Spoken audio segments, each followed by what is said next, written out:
Today we have to shift to another channel of about future. Yesterday tradition about past. Now some new direction and new technology have an influence over our daily life, not just for dance as well. And especially in this year, we just Hong Kong just established have a new bureau called the Council of the Innovative and Creativity, kind of. I forgot it. No creativity. Well, about technology thing. Because Hong Kong have been very famous on adapting and using technology rather than putting a lot of effort on innovation or developing or researching. So I think it might help. But at the same time, when I look at the dance development in Hong Kong, it seems to be a really lack of this area to explore and further investigate deeper into how technology and that could merge with dance in some way. Especially when we're looking at, dance in the past is, for us, dance is one of the very primitive way of art form, because everybody have it, it's the body. And just like here, everyone fair, we have our body, no matter you are different from each other, but still we have our body, but the only main instrument is the body. That's why in the ancient time we have difficulty in notating or archiving our body at all, because it's now and it's gone, it's over. You don't have anything left. If a live performance is like time, gone, now, over. And that's it. And so it's always difficult to notate or document it. And until we have some Lapa notation, Danish notation, but it's still something drawing on the book or on paper and then into computer. And then you have to represent and put it back on stage again through those notations. And then we have film, we have video, and now we have YouTube, and everyone have their own camera on hand with their phone, iPhone. I think it's been changing our life and our way of documenting or archiving or creating dance through different media, through digital media, through other media, and to work with other media as not just the body now. We have many ways to do it. And what about the investigation in the training? How we could work with technology to enrich ourselves in the training and in archiving and documenting, but at the same time about creation. How could we inspire from the technology or new media on what and how we could work with new media or other media artists. And we also have a lot of artists. They are not just focused on one area, just like dancing, but they also are also very intelligent, good at new media art as well. Like Ka Fai Hee is working in both ways, and in new media and also in the dance field. So in other way, we call interdisciplinary artists. And in the same way, if we focus on body, just still on conventional, traditional way of dancing, how could we work with a new media or new technology as well to create a new direction, find new possibility in contemporary dance, and how technology actually have an influence over our daily life, human being. And what we are now not just talking about human being, but post-human. What is post-human era now? And what is post-human dance? We have post-modern dance. But now, what is post-human dance? Yes, maybe it's good to investigate into it. But today we have 4 artists that are connected or focused on video. And we have Margie. She is from Berlin. And then after her presentation, we invite a local artist from Hong Kong, is Keith Lam. Yeah, originally I would like to invite him to collaborate with a local contemporary dance artist, but time is very short and we have very constrain the budget as well, because the technology really involves some equipment and resources. So we are the cheapest way the art form is just body, but technology really requires a lot more support. So, but anyway, I'm so happy that he could be here to talk about his work as well, not even to collaborate, but maybe in the future when we have more money and more resources, we could line up more collaboration. And then Gafai, all the way from Berlin, and is based now both in Berlin and Singapore. No? Berlin more, yeah. But he's originally from Singapore. And yeah, Berlin is a very nice city. I like it very much. The cultural atmosphere there is very good for art development and creation. So, so this is our artist that going to talk about their work. And I also invite Chris to be our respondent, because I know Chris like a few years. When was that? Our first collaboration. Like 5 years ago. Really? 咁短嘅咩？少啲 5 or 6 years. Oh, 5-6 years ago, our first collaboration. And then I asked him to do a collaboration with another artist, but he's too famous No. and too busy. Then he actually have his own company and his own lab, right? And yes, let's see, and maybe you can give us some response after they make their presentation. So thank you. I'll give back the platform to Margie. Thank you. Let's welcome Margie. Can we have a bit less light, please? You can hear me. Is that all right? Yeah. Mm-hmm. No, it's small room. So I just thought I would I'll introduce myself a little bit. I'm Margie MEDLIN. I'm from Australia, but I live in Germany at the moment. I'm spread quite thinly. I'm kind of trying to live in multiple places at the same time, which no one likes. Bureaucratically, it's very difficult, and I think that kind of says something also about what it is that we need in order to be able to be working as artists and to be working in an interdisciplinary way, and also in kind of the people that we're wanting to work with is quite global as well. And so I'd like to start by just two different ideas from theorists. So one is a short text, Dancing in the Virtual World, from 2010 by Erin Manning. And she speaks of the time investment of virtual technologies tends to put technology itself at the forefront of digitally enhanced projects.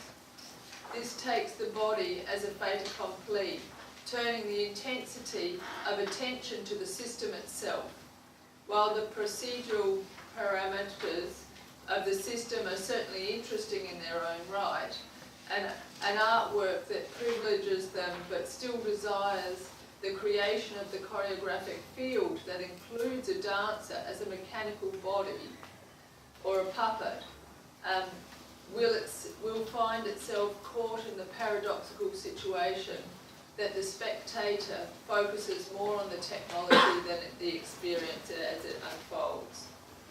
Now, I just contrast that with a comment by Andre Lepecki in his new book, The Singularities,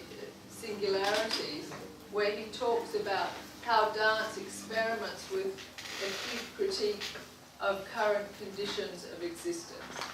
So we've got kind of two ends of the spectrum there, where, you know, dance within media technologies is really being used as a puppet to demonstrate technologies, and where it's suggested that dance actually, in the way that it works within itself and with partners in disciplinary practice, actually has the possibility to really critique the current situation that we're going through socially. So I've been working in technology since the 80s, and I think that that's something that I would like to give some sense of the flavour of in this conversation as well, is what we're calling technology continues to shift in a really dynamic kind of way.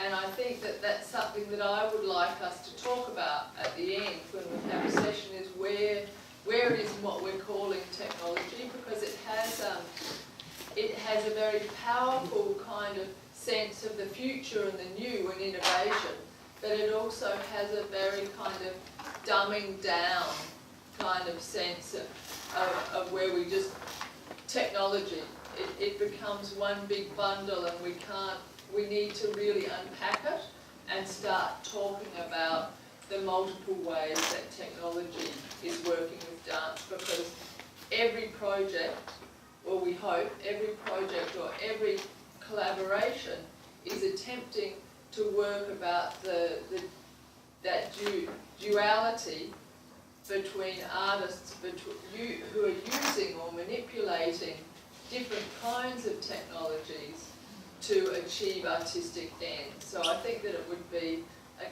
each artist that presents something will present a different way that they're approaching.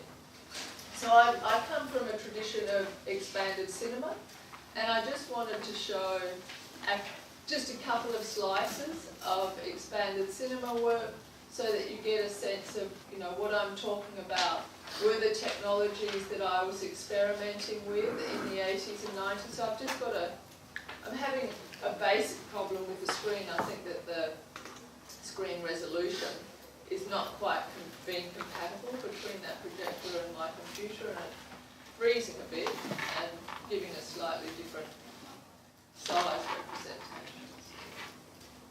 But here,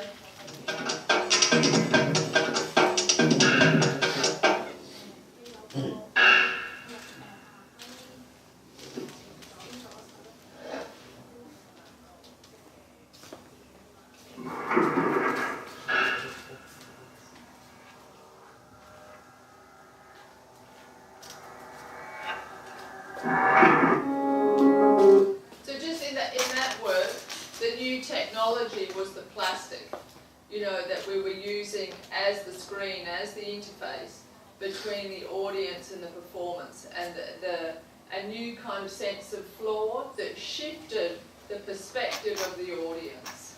So that for us, in a live performance, but also in film, that was a kind of a radically new thing to do, was to imagine the audience being underneath the performers. And then that was all shot with 16mm film, and in a setup that, you know, we edited that with a 16mm editing table. So there was, you know, the perspective, that was in the mid-90s. So that's really not very long ago, but there's been you know, multiple quantum shifts in the last 20 years. You know, so I think that we really need to keep that within the way we approach the idea of dance and technology. So this is just a slice from a live performance work where I worked with a dancer, Ros Warby, and we used everything. There are 12 16mm film projectors that I'm using as lighting instruments. I operate them through a lighting desk, and it's about building up a relationship. But we can't see the screen. Yeah. Oh.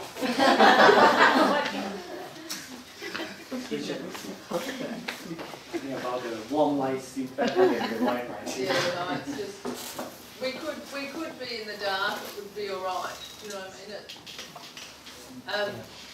Just because it's quite low, the light level of the projector. So, and because it's recording for performances. Anyway, this just gives you an idea of starting to, you know, I'm using the 16mm projectors as lighting instruments and multiple screen surfaces and stuff. I just want to give you a little taste.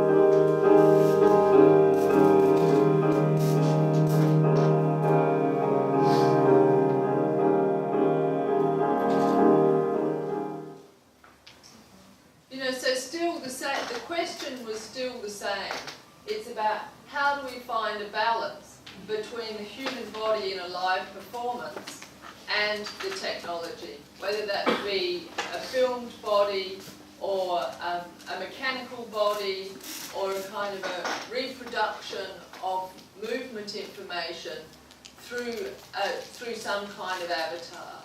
The question for it to have a meaning in the relationship between dance and technology is always coming back to that balance. What is the balance between the live and the augmented, virtual, whatever that thing is? And so for me, I'm continuing with that question. That's a kind of base ground for the relationship with any kind of dance artist through an investigation intermediate. So then I just shift a little bit onto some work that I've been doing. I was doing in the, oh hang on, here we go. We've got some numbers here.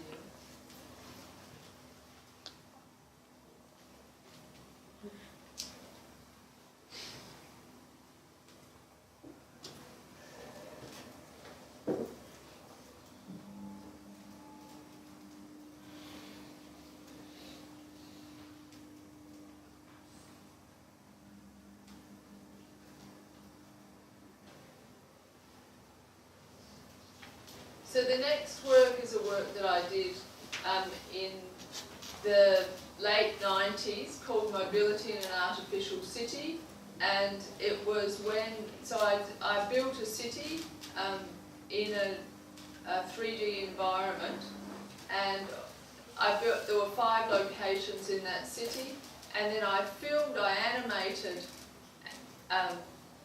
fly-throughs of that city, frame by frame, off the computer monitor in a high contrast black and white film.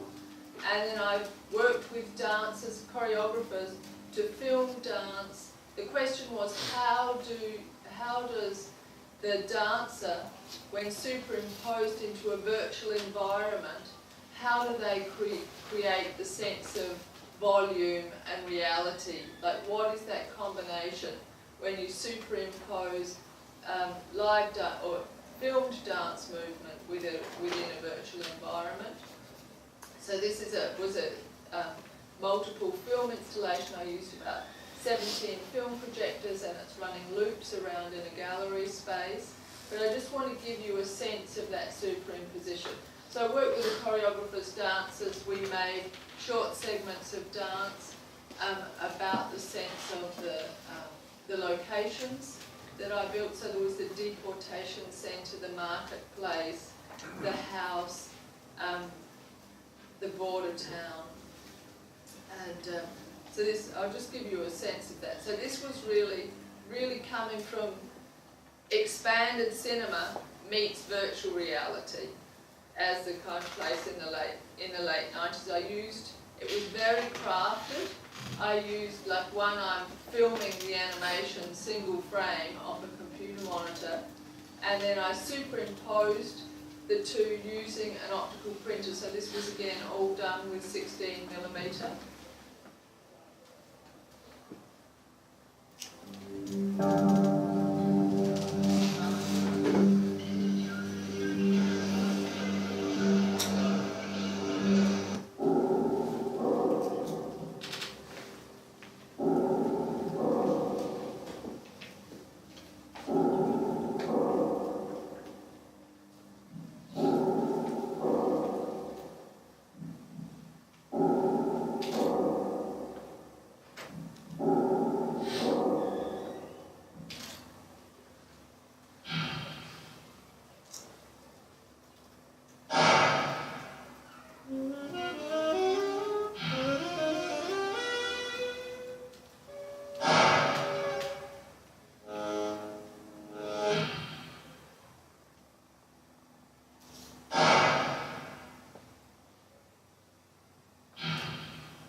of my the media art that I did following this has been more within the idea of interpolation. So it's about taking the movement of a dancer's body and then reproducing that through another means. So I made a project called Miss World, where I worked with a choreographer and we made 16 short segments of dance that was then motion captured and put onto a virtual dancer, and then that movement was also taken from the virtual dancer, from a null point in their shoulder, and put onto a robot camera and filmed on location. And the work that you'll see has a relationship between the virtual dancer and the real dancer, which moves in and out of sync because there are multiple takes of the real dancer, whereas there is only one take of the virtual dancer, and then that relationship to the environment. So it's about whether or not it's possible to create the sense of a kinesthetic sense of movement for the audience through the relationship between this trio relationship. Just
those two projects was about $150,000.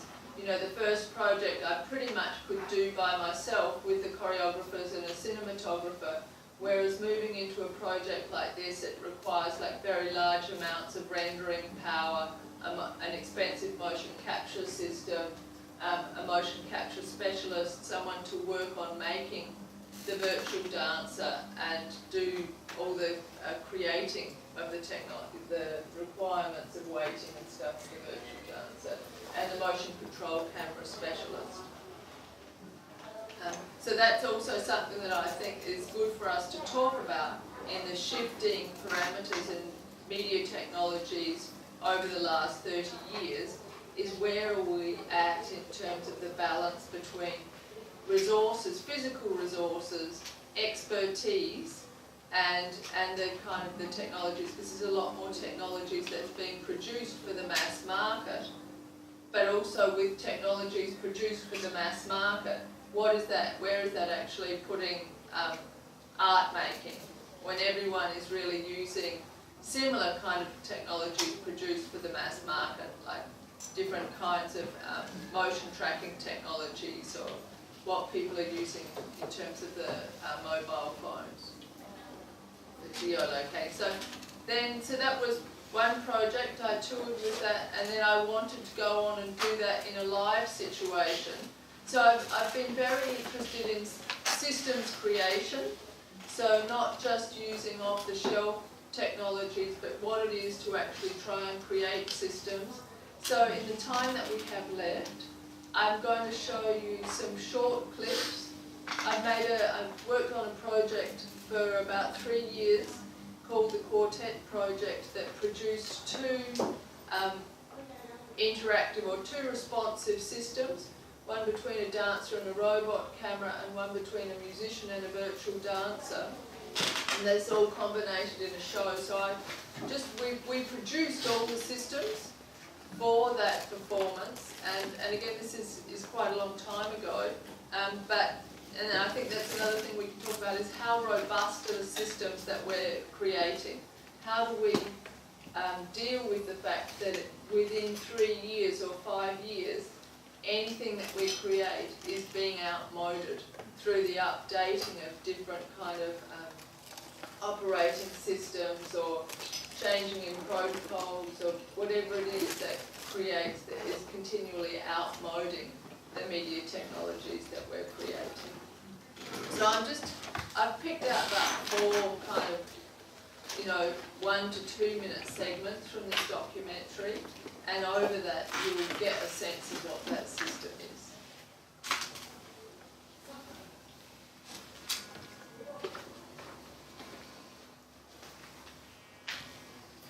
Is mixed up. I wanted to create perceptual experiences for the viewer. Could we visualise sound, and could we create a sensation of a dancer's movement for the audience?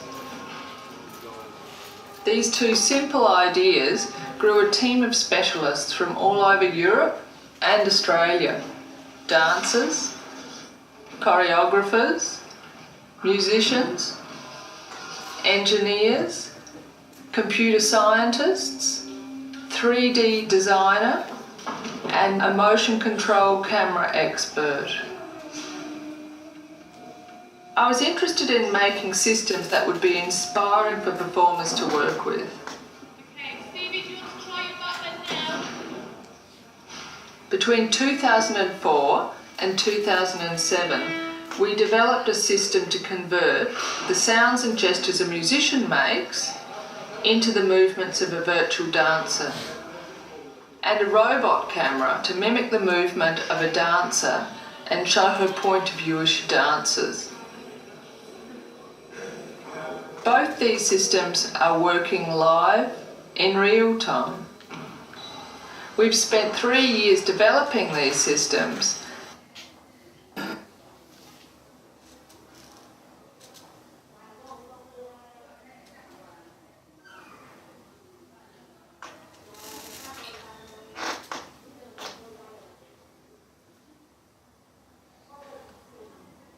To control a virtual model with devices. So we have to connect the virtual world with the real world. And my job is to do this in Motion Builder. So Motion Builder is a special tool for motion capturing and for live situations. We have 2 models on this project. We have a virtual robot. The robot has a camera on top, and they have a virtual dancer. And the relation between moving of the sensor, for example, is a good relation to the character moves. If you look here, for the gyros, we have a rotation, like this. It's a rotation of the joints. But we can also control the sound coming in. And then we have a relation between the sound and the movement of the character.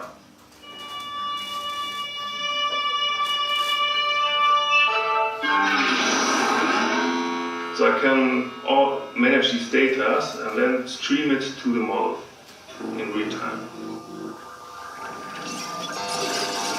We've made a motion capture system from the music of the virtual dancer. After work group 1 and work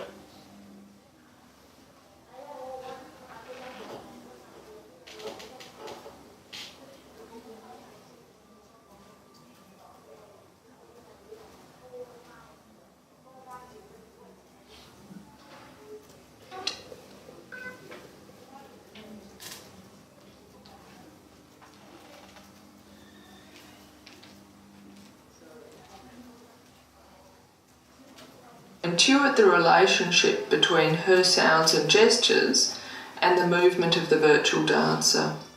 See, when I play quietly, I don't actually really go into the patch electronically, but I'm still going in and out of the filter, and yet you're not hearing it. Well, it's just I've never got it, you see. Well, because you're not a player. Just try and play an instrument and you get it straight away. I don't want it to be for players.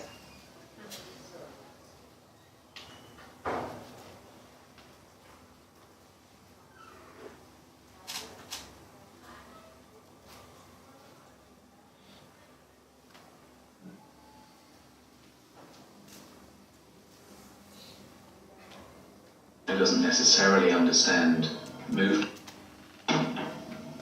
and they're in total control at the moment of performance, then that's a weakness.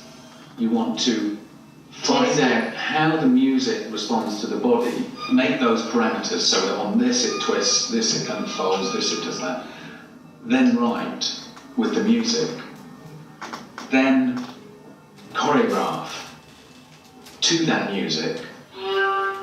So you reshuffle those two things once you've got the music down.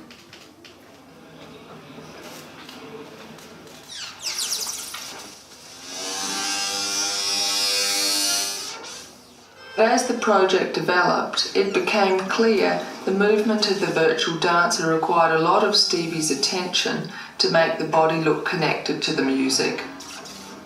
This brought up questions about whether the system could afford Stevie's style of playing, and the challenge of changing your practice and trying to be open to new ideas without letting go of your aesthetics was difficult for both of us.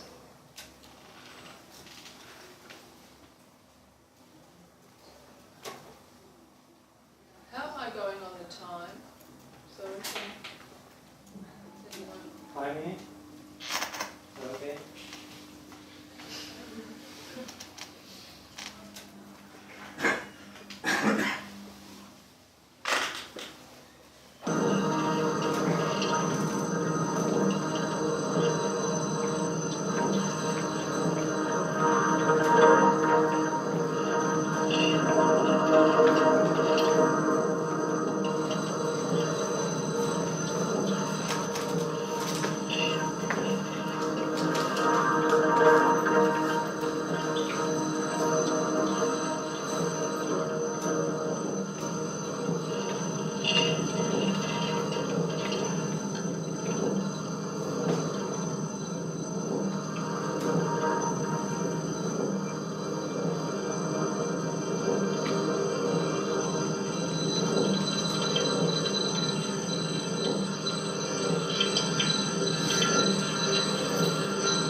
showing us the virtual model. She's wearing like a knee and a torso, and then there has been particular electronics and are made to communicate from those wirelessly from those sensors, and then to the robot camera, which then converts it into a to run different gears within the robot camera. So that robot camera is sitting in my garage and in two boxes that are really quite large, and you know that it is there. It's a new kind of stage, and I like the idea of how new media technologies can create new kind of senses of stages and platforms that can be a number of different people. There was a question this morning about whether or not a different dancer could do that movement, your own movement. So in a way, these for me are offerings to choreographers and dancers about different kinds of systems that they could use in order to make work. They're not versatile. You know, they take quite a lot of work and perseverance. Harking back to Erin Manning's question about whether or not people become kind of puppets within that technology. So I just, in the last minute, show the next project that I'm working on, which is kind of combining this kind of desire to make technologies and machines, but also going back to the expanded cinema practice. And so the idea, this is me doing some grant application writing.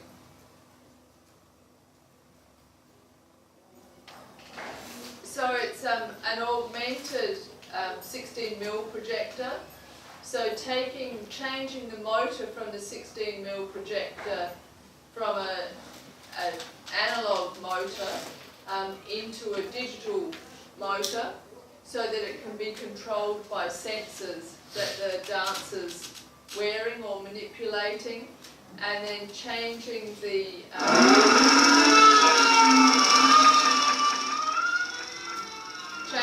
bulb in the 16mm projector, so it's got an LED bulb, so it becomes like a machine that, the dancer can play with, and it's like a sound machine. It slows down, it speeds up, it can stop. So it can also radically change the meaning of the film. And the idea would be then to make 16mm film with new kinds of sounds and use archival and contemporary filmmaking practices together to, it should be kind of operatic in a way. But this is just to give a sense of it's using Arduino technology, so what people can buy off the shelf now, and Max MSP to do the connecting. Anyway, so I think that's probably the time. Did people get a sense of that from that clip, what that was? Of the film projectors, how that works? It's quite dark. So the dancer is wearing these sensors that we can see here.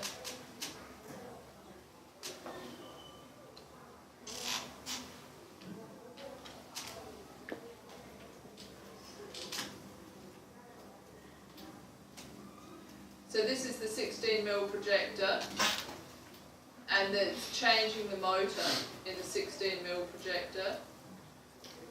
And then, here we go. They're wearing sensors here that are wirelessly sending a signal through to like a Max MSP patch in the computer that is then wirelessly sending a signal, digital signal, that's picked up by the 16mm projector and uses it to stop it, start it, slow it down, speed it up. So it's, in a way, it's a remote control for the 16mm projector, but it's again, it's an interpolation between dancers' movement and played out in a mechanical device. So I'm quite interested in the mechanical device and how that, it's not just digital technologies, but it's also digital technologies mixed with analog technologies.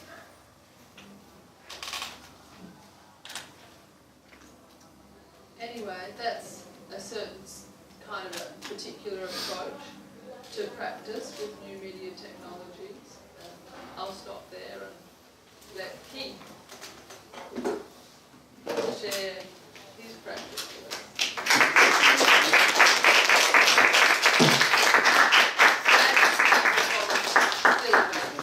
Yeah, we're after lunch. After lunch, in the dark. Yeah, in the dark.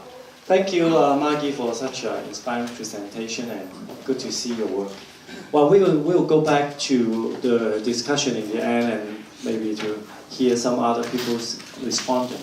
And let's move on to our local artist, Keith Lam.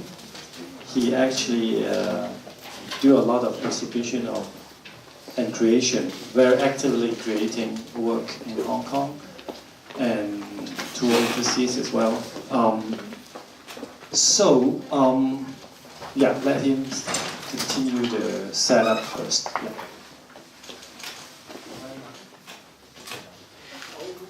Okay.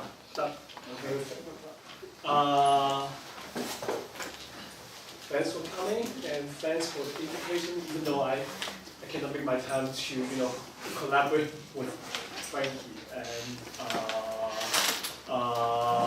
yes, I'm here and basically I spend most of my time in Hong Kong and in Taipei. I'm actually not doing a lot of performance, but what I'm going to share today is just simply a performance, or you could say performative installation by me and by my team. I'm not going to describe this blur screen with blur words of my background, but you could find it, or I can share with you detailedly after the seminar today. But what I'm doing is just very straightforward. That is art and technology, and in Hong Kong, most of the people name it new media art, and but in Taipei, it is quite a different story. They name it like technological art, or electronic arts, or in somewhere else, maybe different terms. And my work and the work of my team mainly mix up with these two kinds of you could say media, but digital and physical. We like physical installation. We really love the tangible and touchable experience by our audience, as well as no matter what this is an installation or a performance, we would like to invite our audience to really touch the piece or really get their body involved into the artwork. So why I start work with something like performative installation or even performance? I think Chris will have a lot of experience with me because this is one of the shows me and Chris did in Taipei so many years ago. I especially select this photo for today because I know you're one of the respondents. But because I have been spending a lot of time in doing lecture in school, especially in CTU School of Media for 6 years. And because of being a teacher, you have to spend a lot of time to prepare the cards. So I cannot do a huge work. What I mean huge work is huge workload. Especially installation need a lot of time to do with physical objects, including building structure. So during my teaching course in School of Media, I try to switch my focus to doing small piece of artwork, which is music. And this is the one I did a long time ago. I speak not exactly a work, but simply a toy that me and Chris have a performance in Hong Kong and in Taiwan. So we want to build something by ourselves, even though musical instruments. So we hacked one of the toy from one of the very big magazine, 大人之科學. There's a theremin toy come with the magazine, so we hack it with like a theremin watch that we could do a performance with the theremin watch on the stage, and we can do sound with our body movement. So that's why I get into something like you could say performative installation or performance. But what I'm going to share with you is some of my real performance work. This one is quite a few years ago, 2011, which is coming up with one of the exhibition organized by Hong Kong Art Development Council. They have a little bit like a Triennale New Media Festival. At 2011, they try to push a very good intention, try to push just local artists in one single exhibition. So 5 of us, including Chris and also 3 other artists, doing an exhibition in Festival Walk, which is quite interesting experience. They're doing a project installation in shopping mall in Hong Kong. But anyway, this is the extended work of my installation in that exhibition, which is Signal Mover. My original installation of Signal Mover is a huge kinetic installation. But this one, actually, we all of us have to make one performance, collaborating with another dancer.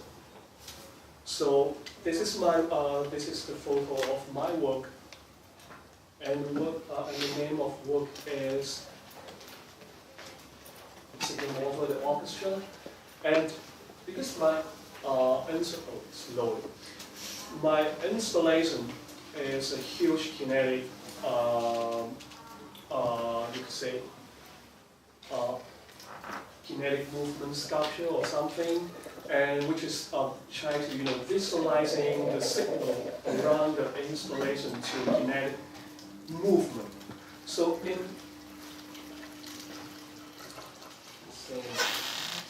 Mine froze and I actually restarted. Yes,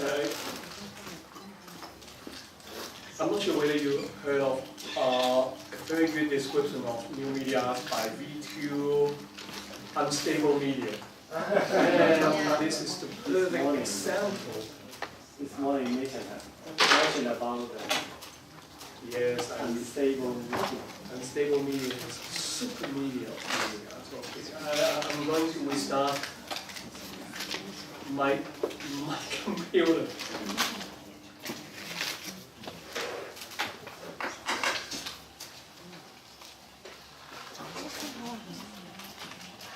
Okay, we're starting. And yes, the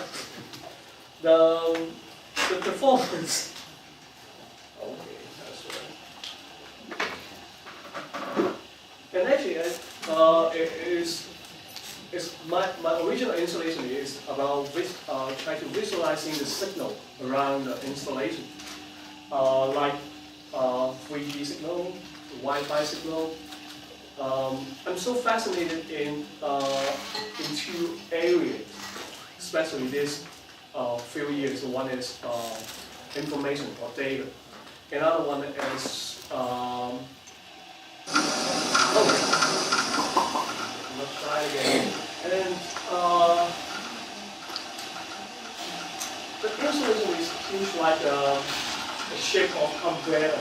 So when I do this performance, still visualizing some signal, but my installation is talking about the relationship between the signal and urban development or the city. So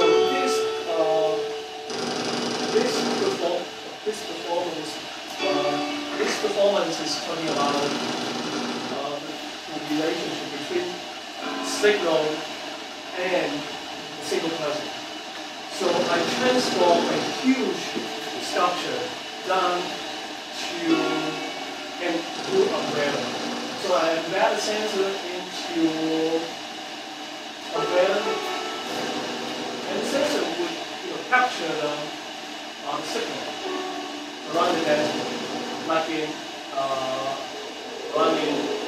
1 meter diameter. So each of the dancers has the more powerful and the same type of time. They could really do polyphonic or lap surfing. And then what you see here, the pixel and the sound is generated by the signal of the dancers. So I usually show the cell phone number in the projection, so the audience could really call into call the dancer, try to manipulate or get involved into the performance.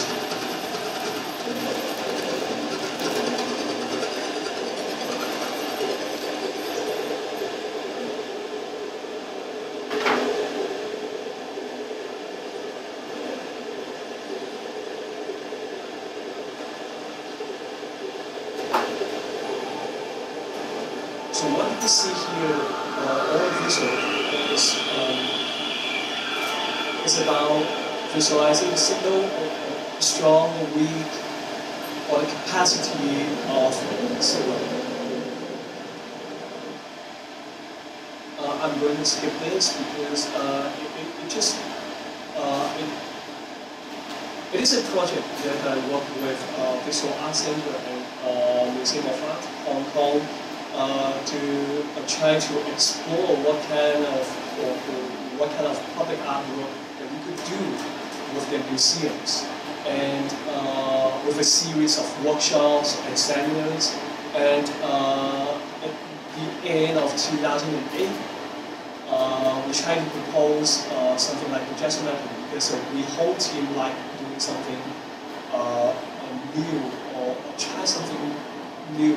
So at that moment, projection mapping it's quite a new thing, a new idea to involve new media artists.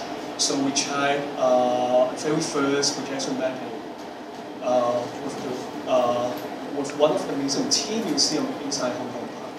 And this is another one, not really related to dance, but at the performative installation as well in Shenzhen, the New Media Festival.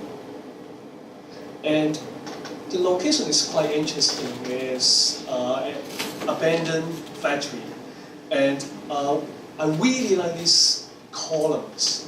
And the column is full of leak, so I could really embed the sensor inside the leak of the columns, so I could sense the interaction between the performers, or you could say the musician, and also the column itself. So I transformed 5 of them into a musical instrument, and I invite 5 performers, not really a musician, but some of them do dance, and some of them do theater, and they help me, 5 of them, including me, to do performance like this. I embed some wheels, so the column could sense the movement of the performer. So I transform this movement into one of the sound, and also this guy is doing drum, doing the beat.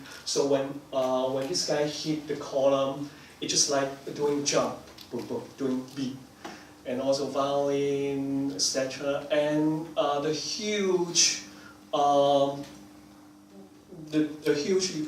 could say light tube hanging up above the column is the original installation. So it responds to the performance, the sound, and also the movement of the performer. And because the concept of this work is try to bring the movement of body like a worker, because this venue originally is an abandoned factory, so I try to reproduce the beauty of the body of the workers' movement into this with this place. And I'm so sorry that if you have my Facebook, that I'm trying to find someone. I'm trying to find someone to help me to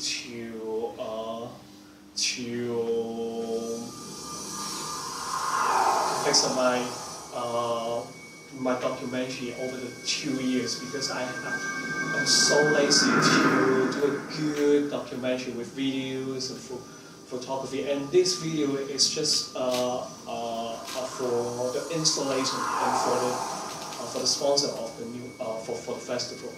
我過嗰2年做啲作品都冇好整，咁所以嘅嗰個表演都冇整呢個，所以咧見到係一個 installation 嘅版本嚟。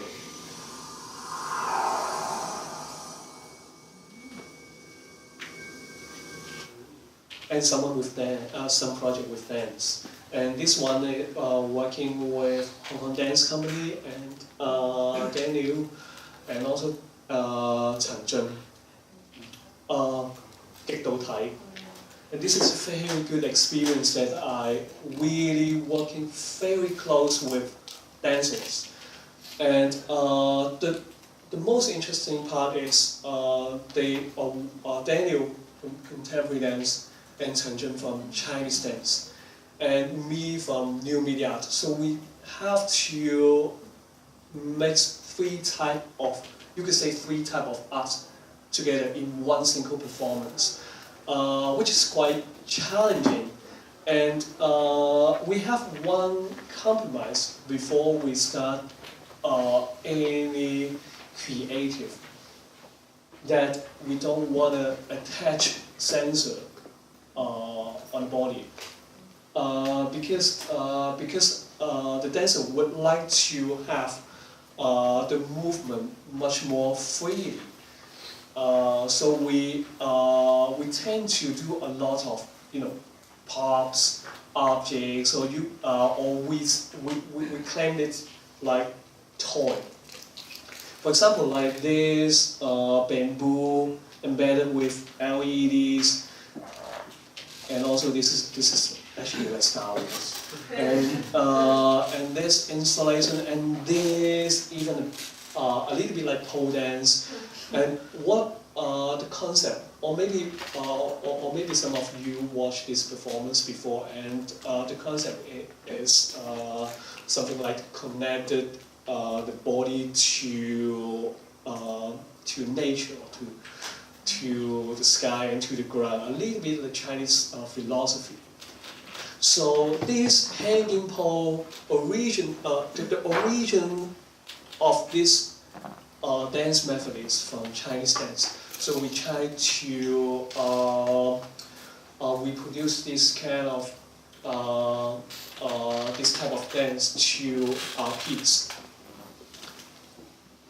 So you could get a close up with this hanging pole, and light effects, and also some effects, some sound effects and visual effects. According to the movement of the dancers. And also this is the work of my last year, the landscape of cloud. Actually it's just an installation, but I do a performance at the opening of the tour. Actually they have a New Year of exhibition, and Chris has a work at the tour at PMQ. So landscape of cloud is talking about the boundary between virtual and reality is getting blurred. So I use cloud as what we call it the internet cloud. So and you could say you could see 9 overhead projectors below the cloud, and the overhead projector would let you to put on some objects on top of it and grab the colors and send it to the cloud, just like what we upload photos to the cloud, and will affect the color of the clouds. And also, if you stand inside the installation, you could really how to say.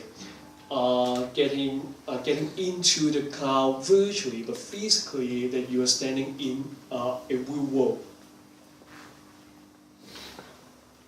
So again, I do not have the video edited. So yes, this is the, the performance. I'm so sorry, and yeah, too lazy to do documentary. And this is another performative work of my this year, cycling wheel. This is actually a reproduction of a bicycle wheel of Marshall Duchamp, and we have two. I have actually two versions of this. One is in Taipei at one of the festivals this year, and this is the performance photos. It's actually by some of our audience and sent me over the Instagram and Facebook. Yes, and if you have impression of the bicycle wheel of Marshall Duchamp, the wheel of bicycle wheel with a chair, and we make it into like this.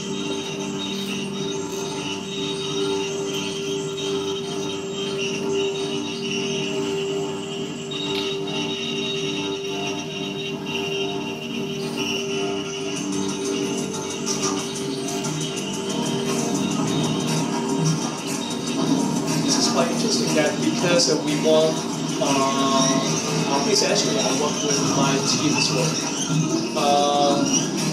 This year we have been doing this performance at Wow and Flutter in West County and also in Taipei. Both of them are outdoor and with quite a good place with grass and with trees. So in this version, in Taipei version, we connect so many LED light strips, trying to like doing smile effects, and we change it. We change the bicycle wheel, Marshall Duchamp bicycle wheels to a musical instrument and lighting instrument. This as well.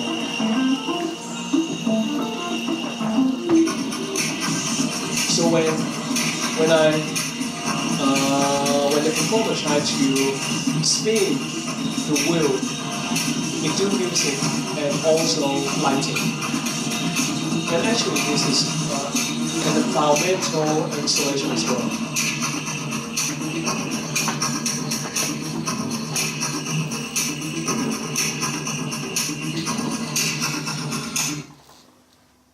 Oh, actually, me and Victor in the same project, but we haven't met each other before. This is the One Urban Theatre in Shenzhen.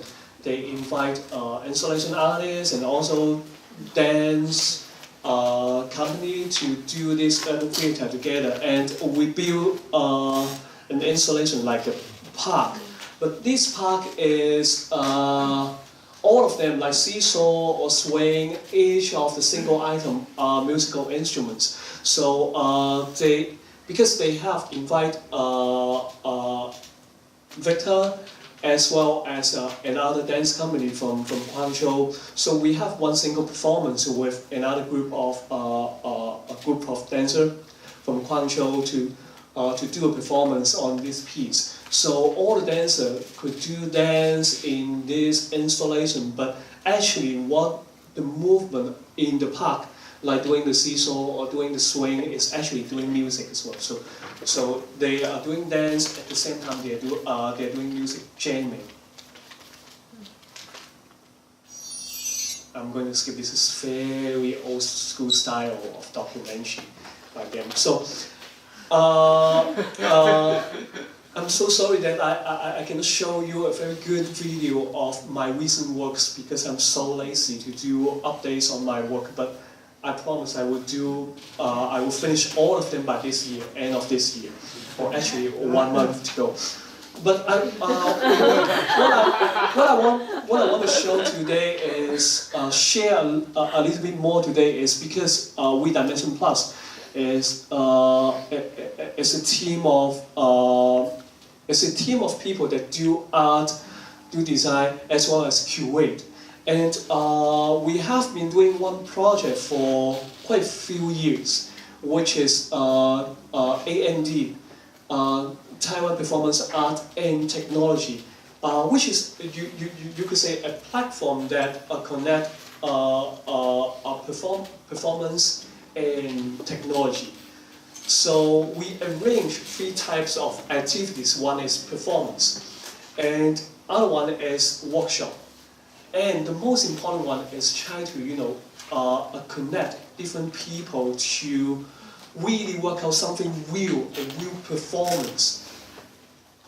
And this is the performance that we have curated and arranged with this very good platform supported by Taiwan government and Mainland, and also this series of projects.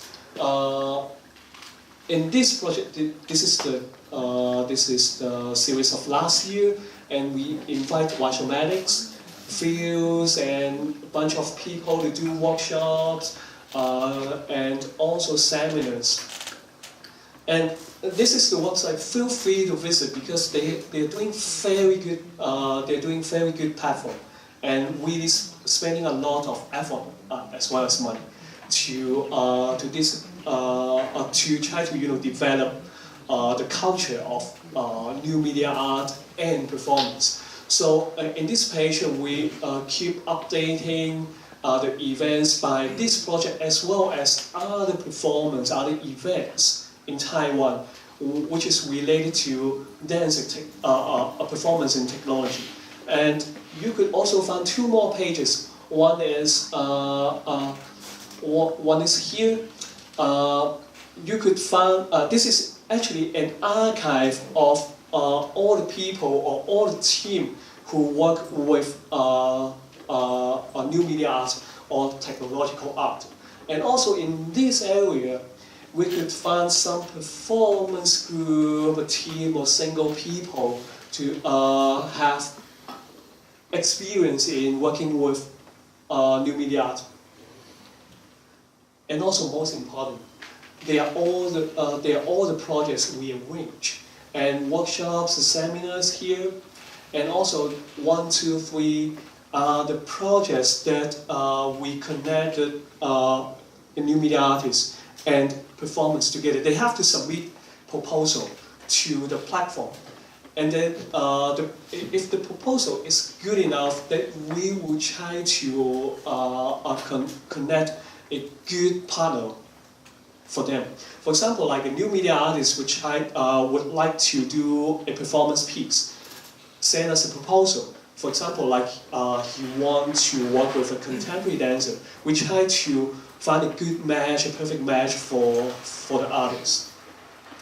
And of course, we invite fields to the project last year as well. So I'm not sure whether you watched it before. It's very good performance, and they even share the experience of how to make this and invite all of the curator and producer in Taiwan to the seminar to share the experience how technology or how new media arts could work with performance art. So they do this demonstration in the seminar as well, very good one. And because most of the producer and most of the performers really, how to say, a little bit afraid of doing something with new media art or technology because it spends a lot of money, spends a lot of resources, or very hard to manage because unstable media. But in this series, one of a very important mission that is we invite experienced producer or performance group or new media artists trying to share their execution experience to to artists, to curator, and to producer. And also we arrange workshop. We invite a tech tool, a very good tool to do a very simple projection art, like this is their teaser. We use this teaser to promote the workshop as well. And what you need to have to do this is just simply an iPad or a computer with one single projector.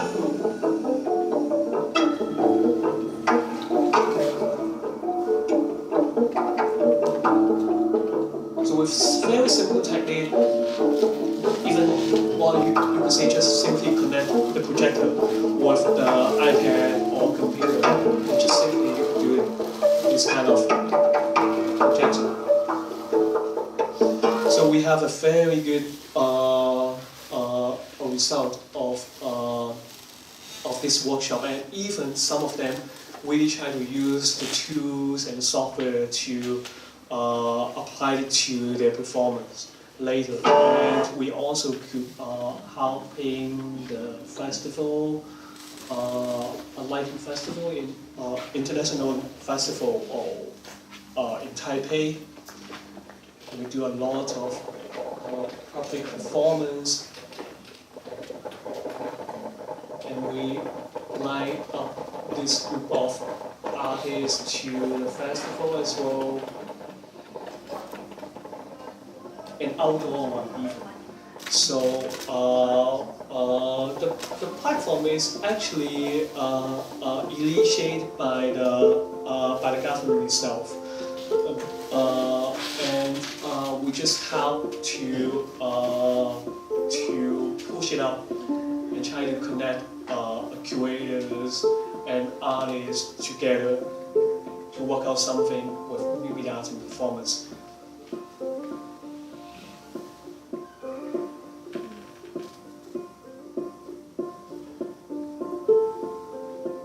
And this platform is very simple, indirect mission is to one push new media to public, which is very good in Taiwan already, and also to let dancer or performers to explore more possibility in their performance piece. So, for example, like they do an outdoor performance 2 months ago, and also doing one single seminar and sharing the experience of doing today's piece. It looks like very high-tech piece, but actually it's not. So the seminar is trying to focusing on offering one concept is if you really want to try, you really want to explore, then you really find someone who can do it with not super high-end technology, but maybe a very simple one, like just simply with an iPad.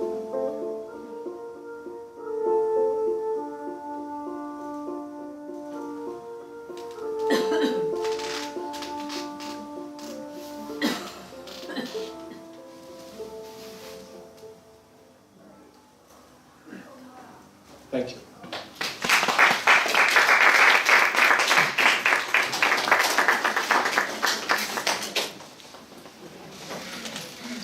Thank you, Keith, for sharing. Yeah, maybe there are a lot of things that we could borrow and learn from Taiwan as well. Yeah. And let's move on to Singapore. And artist from Singapore, Choi-wo, but he's now based in Berlin. And actually, Choi-wo is starting a work called Dance Clinic. And let's see what Choi-wo would like to share with us. Thank you, Choi-wo. Hello, thank you for staying back today. So my name is Tafai. I'm artist from Singapore, but I escaped Singapore about 8 years ago because of many reasons. So I will share with you a little bit. So today it's really nice hearing Margie and Keith, and actually to share a little bit of personal history. I was Margie's assistant 12 years ago when I was the last year of my college. I was working on a project with Honhim from Singapore. So it's really nice. I think it's the first time we are presenting in the same place at the same time. So I'm going to share with you a few of my project and also my journey of making performances and new media. And I'm going to start with a series of work I made in Singapore from 2007 to 2009, where I have, it's sort of like the experimental period where I try to make a lot and experiment a lot. So the first one is called Driftnet in 2007.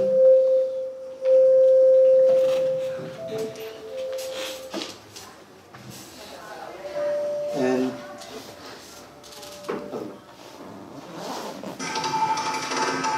so the first part is actually we're using a master sensor and we connect it to Google. So when the dancer moves, we actually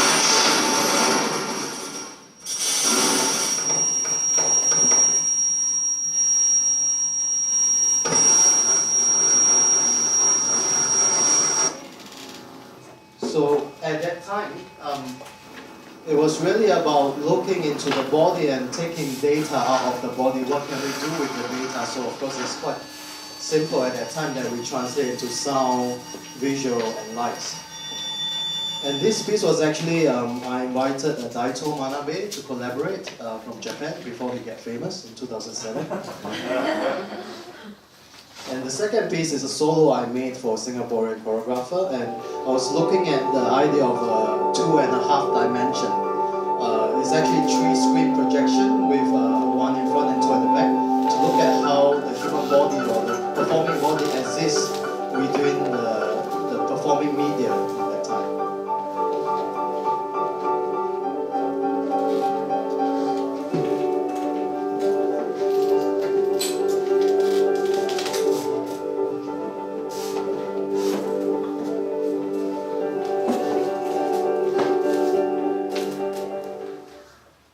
And the last one, 2009, is also my first attempt at projection mapping, but in a very analog and simple way.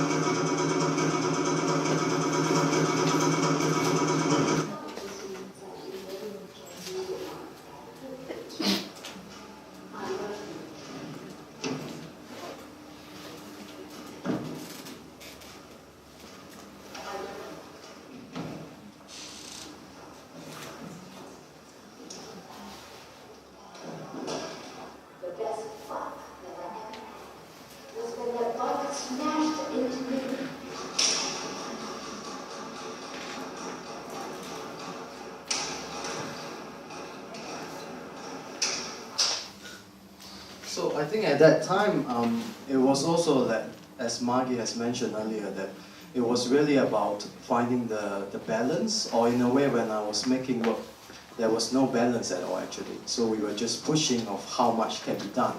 And also because I was full-time as associate director with theatre work, so I have, for example, 8 projectors for me to play with. So when you have the equipment, you go a little bit crazy. And then sometimes, I mean, after a few years you look back, you feel that it is overwhelming. I mean, media makes the human body so small. So that's why I think I always return to the body in the sense to center the research or the work from the body. So in that time as well, because I have the space and the resources, I make a lab with a group of Singapore artists, musicians, scientists, computer scientists.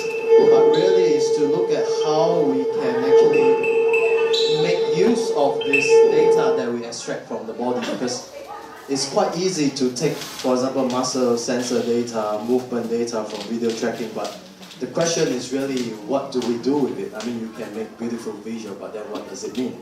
For me, it's just mainly digital surface. So like this one was converting to sound with the muscle sensor.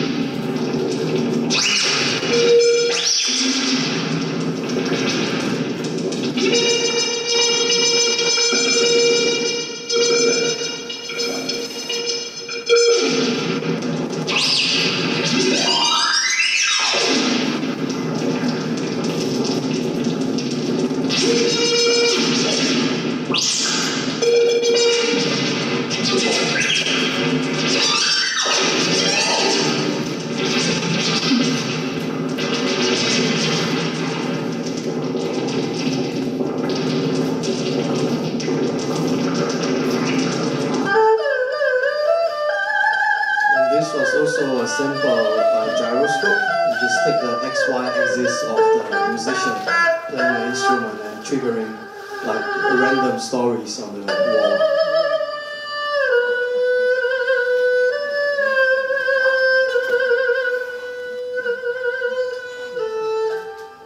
And I think the way I work is also that when I have an idea, I try to find out how it's done. So I'm actually not a very good programmer, so I learn as I create, in a sense.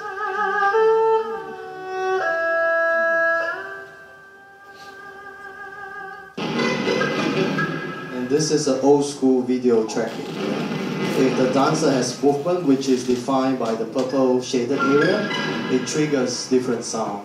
So these are all a series of experiments of finding a way to think about what to do with the data from the body.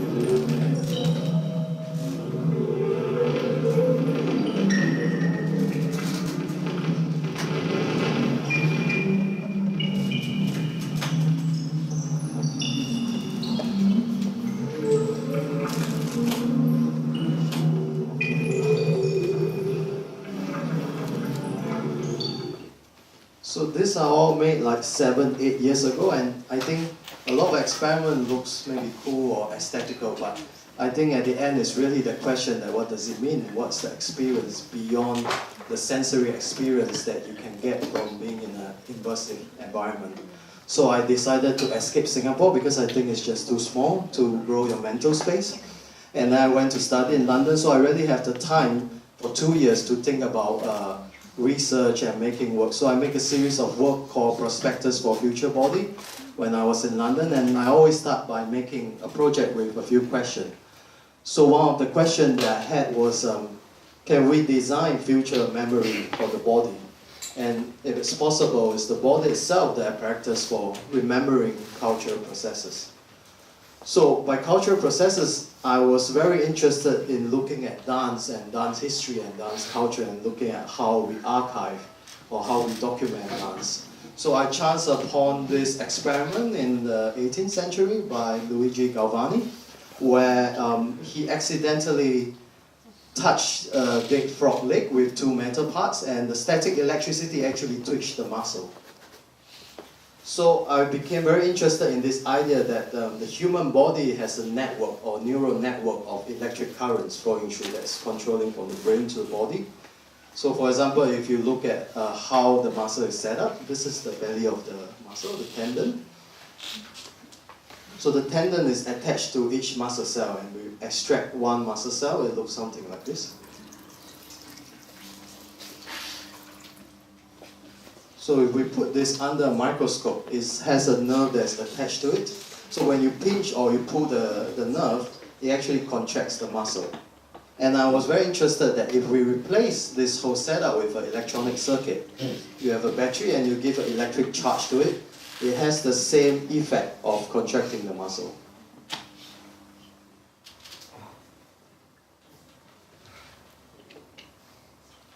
So then I have this idea that maybe it's possible to electrically control a group of muscle, for example, a simple movement like this. The bicep is the muscle group that's contracting. So I think at this point it's also that the switch from me making multimedia work from the surface, which I call them digital surfaces, into more invasive into the body, because I really want to get into the body. And actually the idea of electrical nerve stimulation is not new, it's actually a very old media. So the first example was in 1730, where it was the first time Stephen Gray discovered that the human body is a conductor of electricity. I mean, there's quite a long research, and I don't go through, I'll skip most of them. But what happens is one of the important example is 1800 by Giovanni Aldini, who actually is the nephew of Luigi Galvani, who discovered this electric stimulation or the electrical body. So he did an experiment on dead body, thinking of reanimating life to bring back people to life. So he did quite a gruesome experiment on different dead bodies, and his experiment actually inspired Mary Shelley to write the story of Frankenstein. And much closer to us, we have a crazy artist called Starluck from Australia, where he basically thinks the body itself is obsolete and he tried to mess up the function or the system of the body, whereby he had a muscle sensor on his right arm, and when he moved, he would electrically stimulate his left arm. So much closer to us in 2009, Daito Manabe, after we made the work, he went on further to his own research with muscle sensor. So he did a video of an experiment called copy face, where he copied expression from one person to another. So I was very inspired by his work. In that sense, it made me think a lot as well, that if it's possible to copy facial expression, then maybe it's possible to copy bodily movement. So I make a project or experiment as well called Eternal Summer Storm, whereby I use Tatsumi Hijikata, the founder of Buto, as an example. He has a piece he created. It's like the last documented piece he made that's documented on film, called A Summer Storm. So what I did was I tried to read my own muscle movement and then copy them into another person's arm.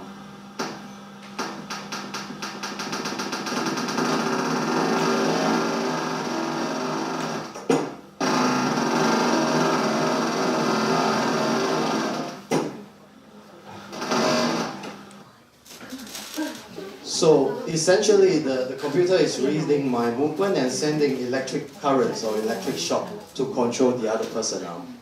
And this made me think, because I think every step of the process, you start to question a lot of things. That means if I can do this as a real-time experiment, that means I could record this muscle memory, which I call digital muscle memory. And if I could record them, that means you could create a library. So imagine the iTunes of a movement library. So I created a prototype to teach myself Buto. So I tried to learn from the master directly through a digital platform.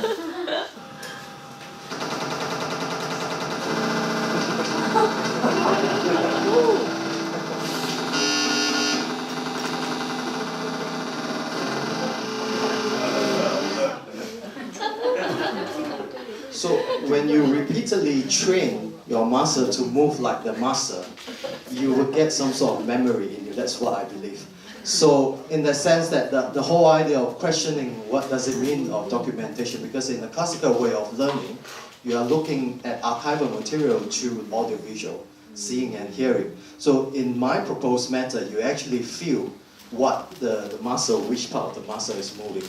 So like, for example, across time and space, in 30 years later, I can recreate a summer storm into eternal summer storm.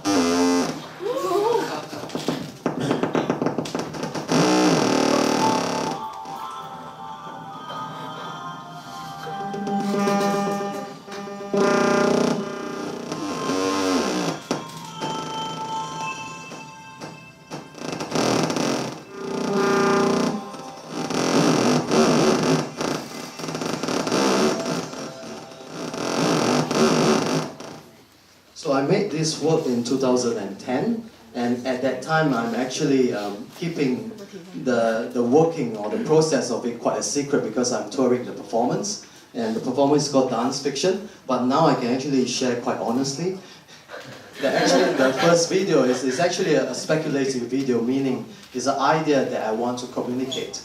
So that's why I make this video, to communicate that idea. So because I know through that process, maybe 1 year in, I'm not a scientist, I'm actually an artist. So what do I do as an artist? I tell story. I mean, I use the idea or communication to tell story or to question reality in that way. So, but saying that, I did make a serious attempt at trying to design muscle memory on myself. So I have to find out what type of electric current, what type of sound frequency that work best or have the best effect to control the body. So this is a series of experiments, and here's a summary of this experiment.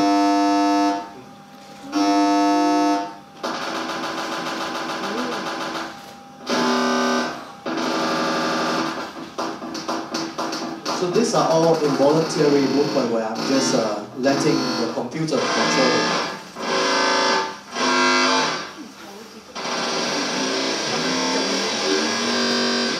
I call this the first human VJ in history.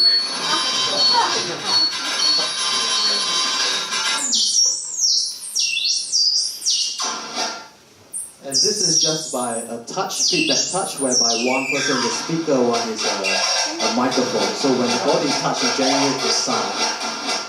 So it's also like a human element as well. And this is where Kinect just came out.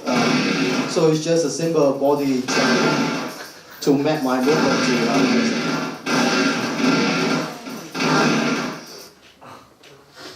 So I have always been trying with myself and also maybe one of my friends. So then later on I get a little bit more ambitious.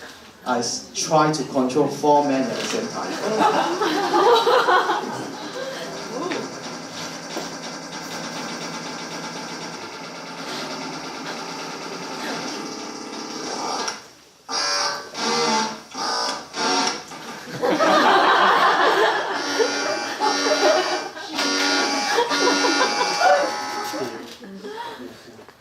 And actually the 4 macho guy was quite timid in a way. So I was in London at that time, so I went to Laban and I got 4 maybe like young teenage dancer girl, and they were actually quite happy for me to make the experiment because one of the things that they said was, can you really choreograph a whole show with this, because then they don't need to think how to move anymore because they are just controlled by the machine.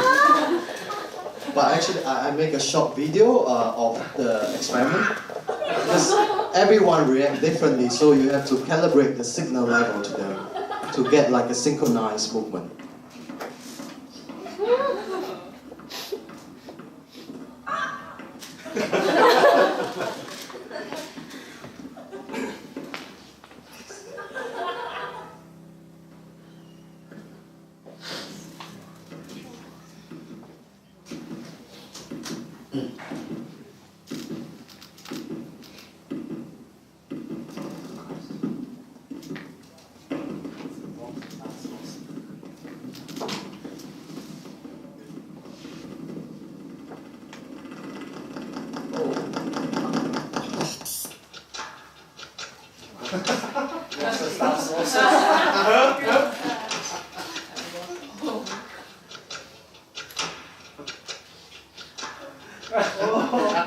But the brutal-ish version.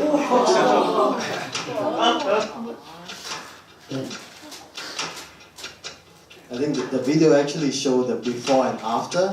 I mean, basically that question was, if I have this machine that gives you instant synchronized choreography, what does it mean to choreography now?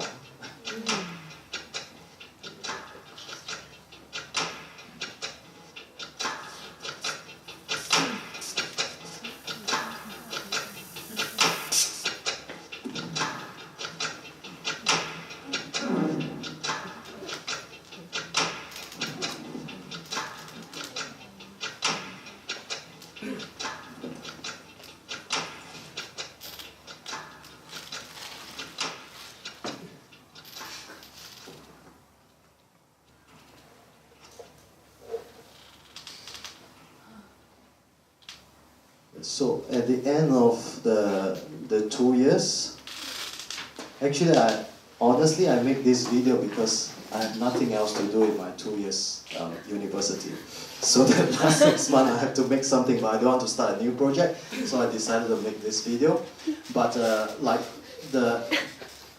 I actually make like half year before my graduation, I actually make this performance in Belgium, whereby this idea that I want to look at how is it possible that we can actually implant muscle memory into person. So I look at a little bit at the history of dance. So for example, the first one on the top left-hand corner, 1885, is the first instant whereby a moving body is documented by Albert Milbridge. It's actually a series of photographs. So the whole idea is that is it possible that we can extract 10 to 15 seconds of each famous choreography and implant it into one person.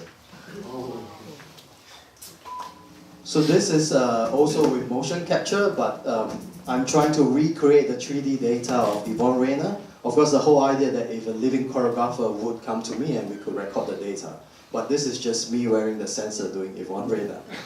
So, but with this 3D data, I can actually send signal to control the body. So this is the first example. I tried to make a London dancer that dances like featured function.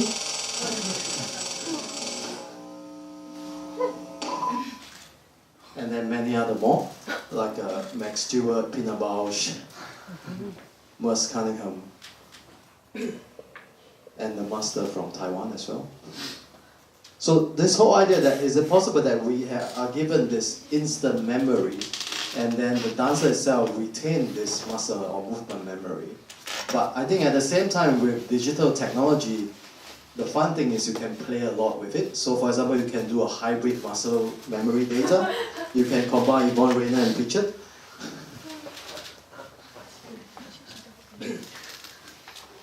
So the performance is actually called Notion Dance Fiction, which is actually semi-fictional. So halfway through the show, actually all the implantation is a rehearsed process. But the whole idea that if you see through the performance, that you look through the history of dance as well, you get that question that's if at the end she performed this monster hybrid of maybe 15 choreographers in one body, is this really the future of contemporary dance in that sense, coming from the past?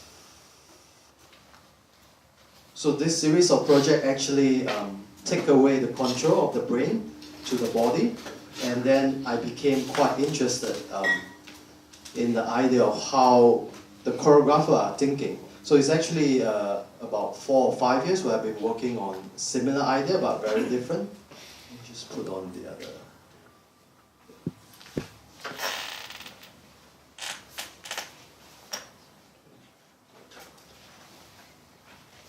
Switch the program.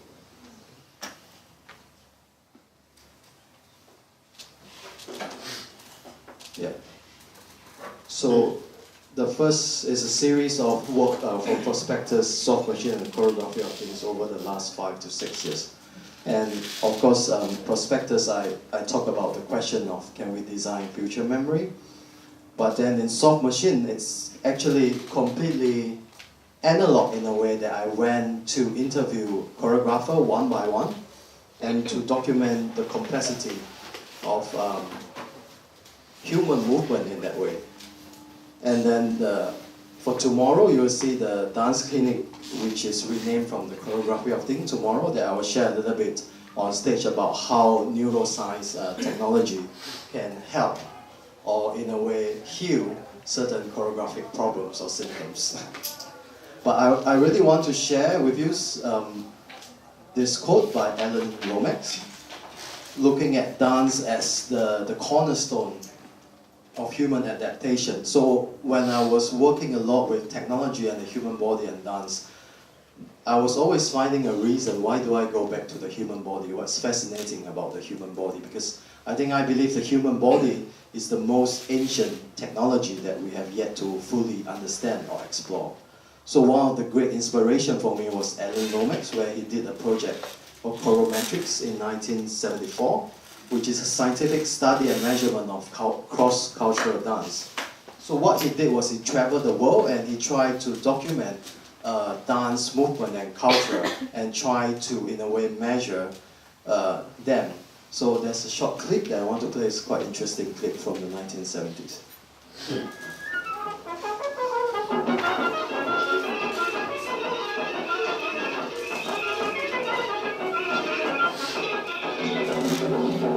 A holy dancer from Ceylon leads us into the spinning universe of dance, where both beauty and variety at first seem endless and bewildering. For every spoken language, there's an accompanying language of movement, each one carrying messages from the heart of a society. To understand the role of dance in human history, we must somehow decode these varied patterns of body language, of silent communication. These are folk dancers of Germany, funeral maskers from the Sudan,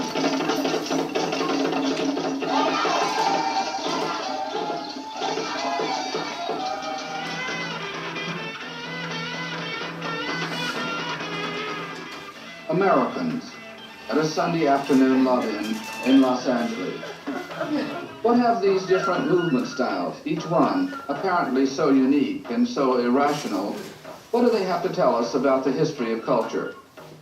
With choreometrics, we enter this planetary kaleidoscope, looking for steady pattern, searching to find measures of movement that vary regularly with culture and with social structure. This Burmese hill farmer appears to be tracing intricate circles with his movements. And to the spiraling arabesques of these Indonesian candle dancers tracing three-dimensional paths.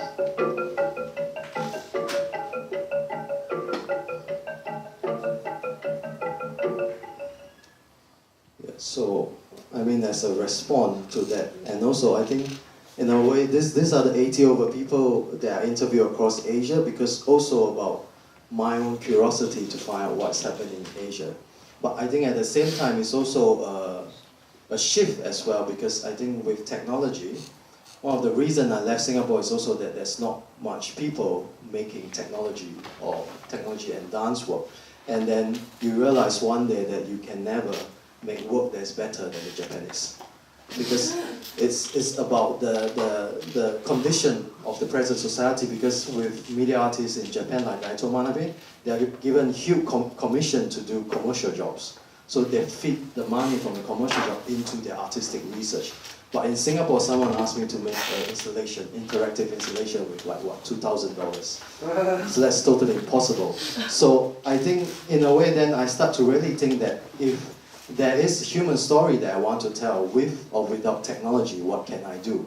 With or without equipment. So I think with Soul Machine, it really took time to listen, actually, to all these people, to their creative practices as well. So yeah, these are the places I went to, and over a stretch of 2 years. But what I did with Soul Machine is I made a series of 4 documentary performances with 4 artists from 4 regions to get a glimpse of what is happening in Asia today. I mean, if video is a technology, then this would be a technological work, because I basically use the camera as my eyes to document and to archive.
Project has a series of documentary and also performances, where I call them like biographic documentary performance. And I think what I realized, when you want to talk about the future, you can never escape from the past, because embedded in some of the dances are tradition that's passed down from generation. So this is also a trailer of the 4 performances I made with these 4 artists.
I think Indian contemporary dance has to be a little bit more evocative.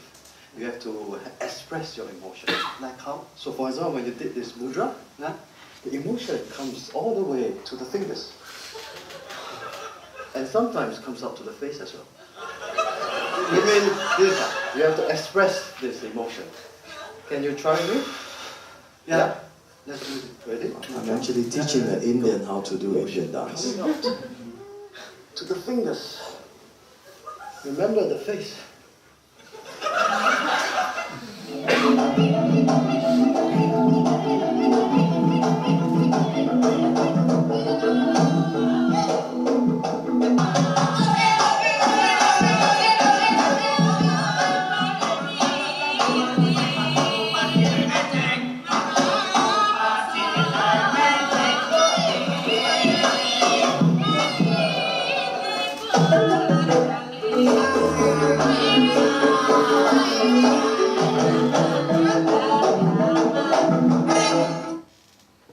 So from the experience of the first work and also Soft Machine, now I'm making this new piece called Dance Clinic, where I'm really using or building a sort of artificial intelligence to read brainwave data from the dancer and then try to think about how do we use them to work with dancers. So I started to work with a lab in Düsseldorf for the next 2 years, starting in December. So I think the hope was at the end of 2 years, I would create a new piece choreographed by this AI, whose name I call it Amber Jello. You can try to find some anagram of a famous choreographer. It's named after a famous choreographer. So this is what I will show a little bit tomorrow with Mason, I think he's here, to do some experiment on how to become a dance doctor and how to find my dance picture.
Thank you, Gavai. How inspiring to see your work.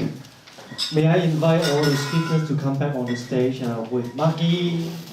Please bring some chairs. Can someone bring more chairs? over there.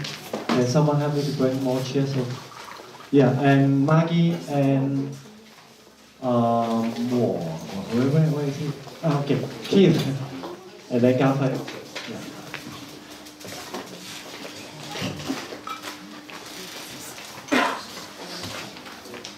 And our respondent, Chris.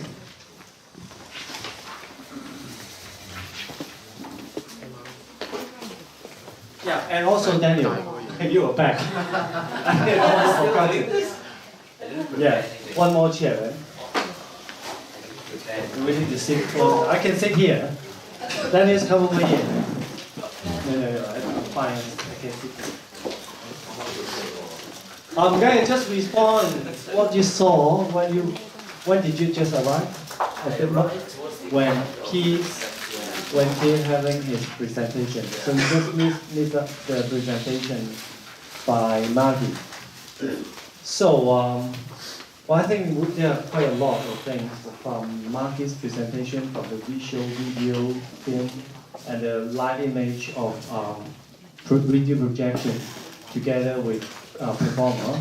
And then also she did a very big project for me with so I saw the robot to dance together with a robot with video camera on, and I think it's quite a big project. Yeah, it looks like that. It involve a lot of parties, and there are some also sensors that put on the dancer's body to develop some performance. Yeah, and Keith he is a very wide range. We are sadly to tell them, I don't want to say out because there's no other artist I could invite, then I have to invite Keith.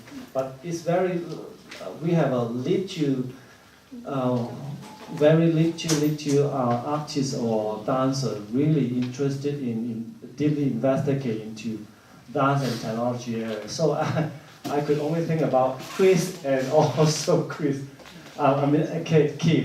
And also Koala as well. He actually graduated from the Hong Kong Academy for Performing Arts. So, yeah, they are all almost the most active new media artists to work with performance.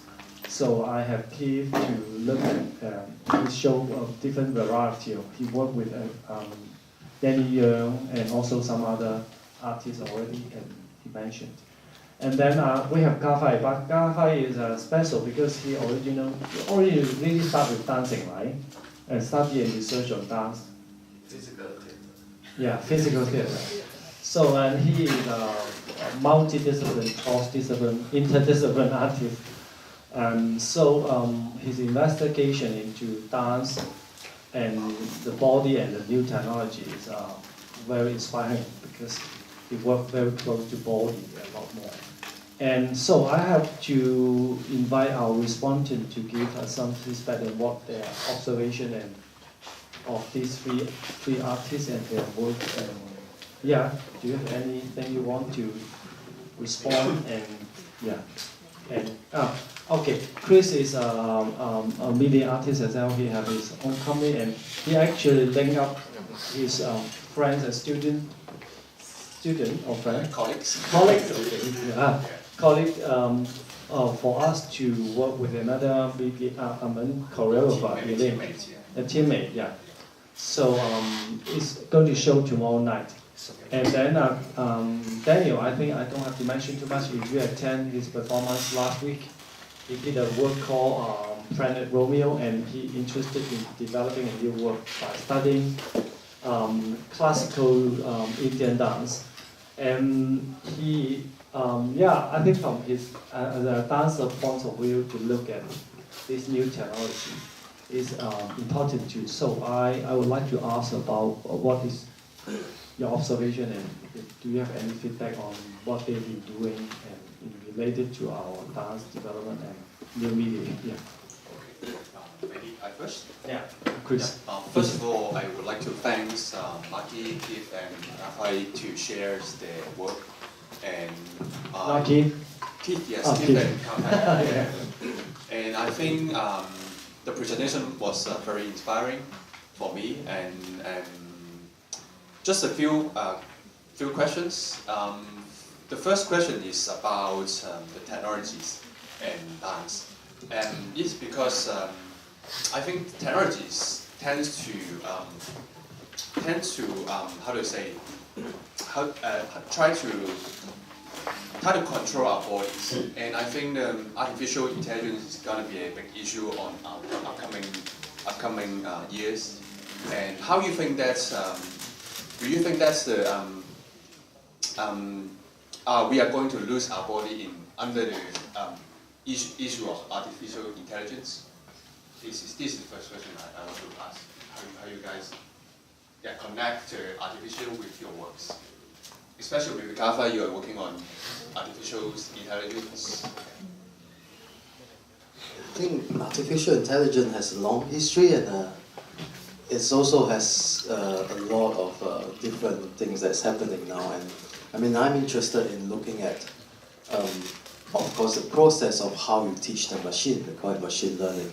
Because I think Microsoft released this chatbot online, and within 2 days it became a racist character because people are giving her or him racist comment.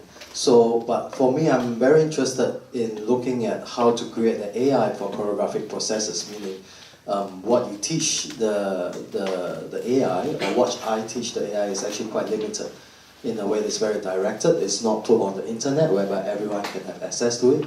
I think I only do that when it's ready in that sense. And I'm still believe in the body, so I don't think we ever lose our body in whatever we do. Yeah. Margie, you want to respond? I just shifted out of the world of performance because in a way the world of performance is responding to the question of what the relationship between the body and different media technologies are, and put it in the world of the mobile phone and the computer, where, you know, performance, you know, really does have a place to respond and say something about the way that our bodies and our whole shift towards sedentariness and, you know, artificial intelligence in cars, in brains, with satellite navigation systems. Like, there is more and more kind of opportunities for us to relinquish objectivity and proactive nature of how we choose to live our lives. So, you know, I think that I just think that the world of performance is the think tank, really, to try and look at the way those technologies can be used in a proactive, interesting kind of way, and to question them. Okay, you want to respond to any other question? I'm not actually really super interested in artificial intelligence, but just like what I have just mentioned in my presentation is, I'm quite fascinated into visualizing some information, maybe which is invisible. Like, for example, like what Cafe's work with the brainwave, and I'm not actually applying the brainwave or heartbeat or some neural information to my performance piece, but instead I apply all of them to work of mine in some of the installation with me, and also I'm working with not actually a classmate, but schoolmate of New York. She's now a scientist working with neuroscience. She could use mechanical engineering method to try to solve the problem of, I don't know the English name, 多人痴盲症. So yes, which is for me is some knowledge from Mars, which is not on Earth, but she is working something like this. So what I'm working with her is trying to explore the way to grab some information from our body and emotion, the relationship between the neural information and also the emotion of the body. And then I try to transform all this kind of data to an installation, to try to really transform the whole space environment into or represent a human neural information, which is for me I'm not sure whether I'm working with something like artificial intelligence, but for me, we are applying some super high-end technology, just like what Gavin mentioned there. I'm a scientist, but I try to explore the way that I could really borrow some information from scientists or from science or technology to express something in our brain with the concept like storytelling. And my experience is if the open source, for example, like Margie applied Arduino to some of the projects, and open source, which is a fairly good low-end technology or artificial intelligence, you could make it like an artificial intelligence with simple like a microcontroller like Arduino that dancer could do it, or artists could do it, or even designers could do it, to explore much more possibility to something, to an area which is for you is an unknown area, which is so interesting to do something new, for at least for me. Just add something. I think the think tank of creativity or future is actually in China. I think the Silicon Valley in China is where all this interesting, exciting development is doing. Like, for example, when I did the motion tracking in London, the system was £20,000. I think Margie used the same system. But just last year, they launched a product that's 1/5 of the price that worked exactly the same. So I think it's also the idea of the price and the hardware and software is coming in there. I see so many interesting projects and documents on what's happening in China. Whatever you can find with Google, there is something in China as well that's the same. So I think it's also that the information doesn't get out to the world yet. So I think it's really the future is in China in that sense because of the manpower, the people, the raw material, the creativity as well. Yeah.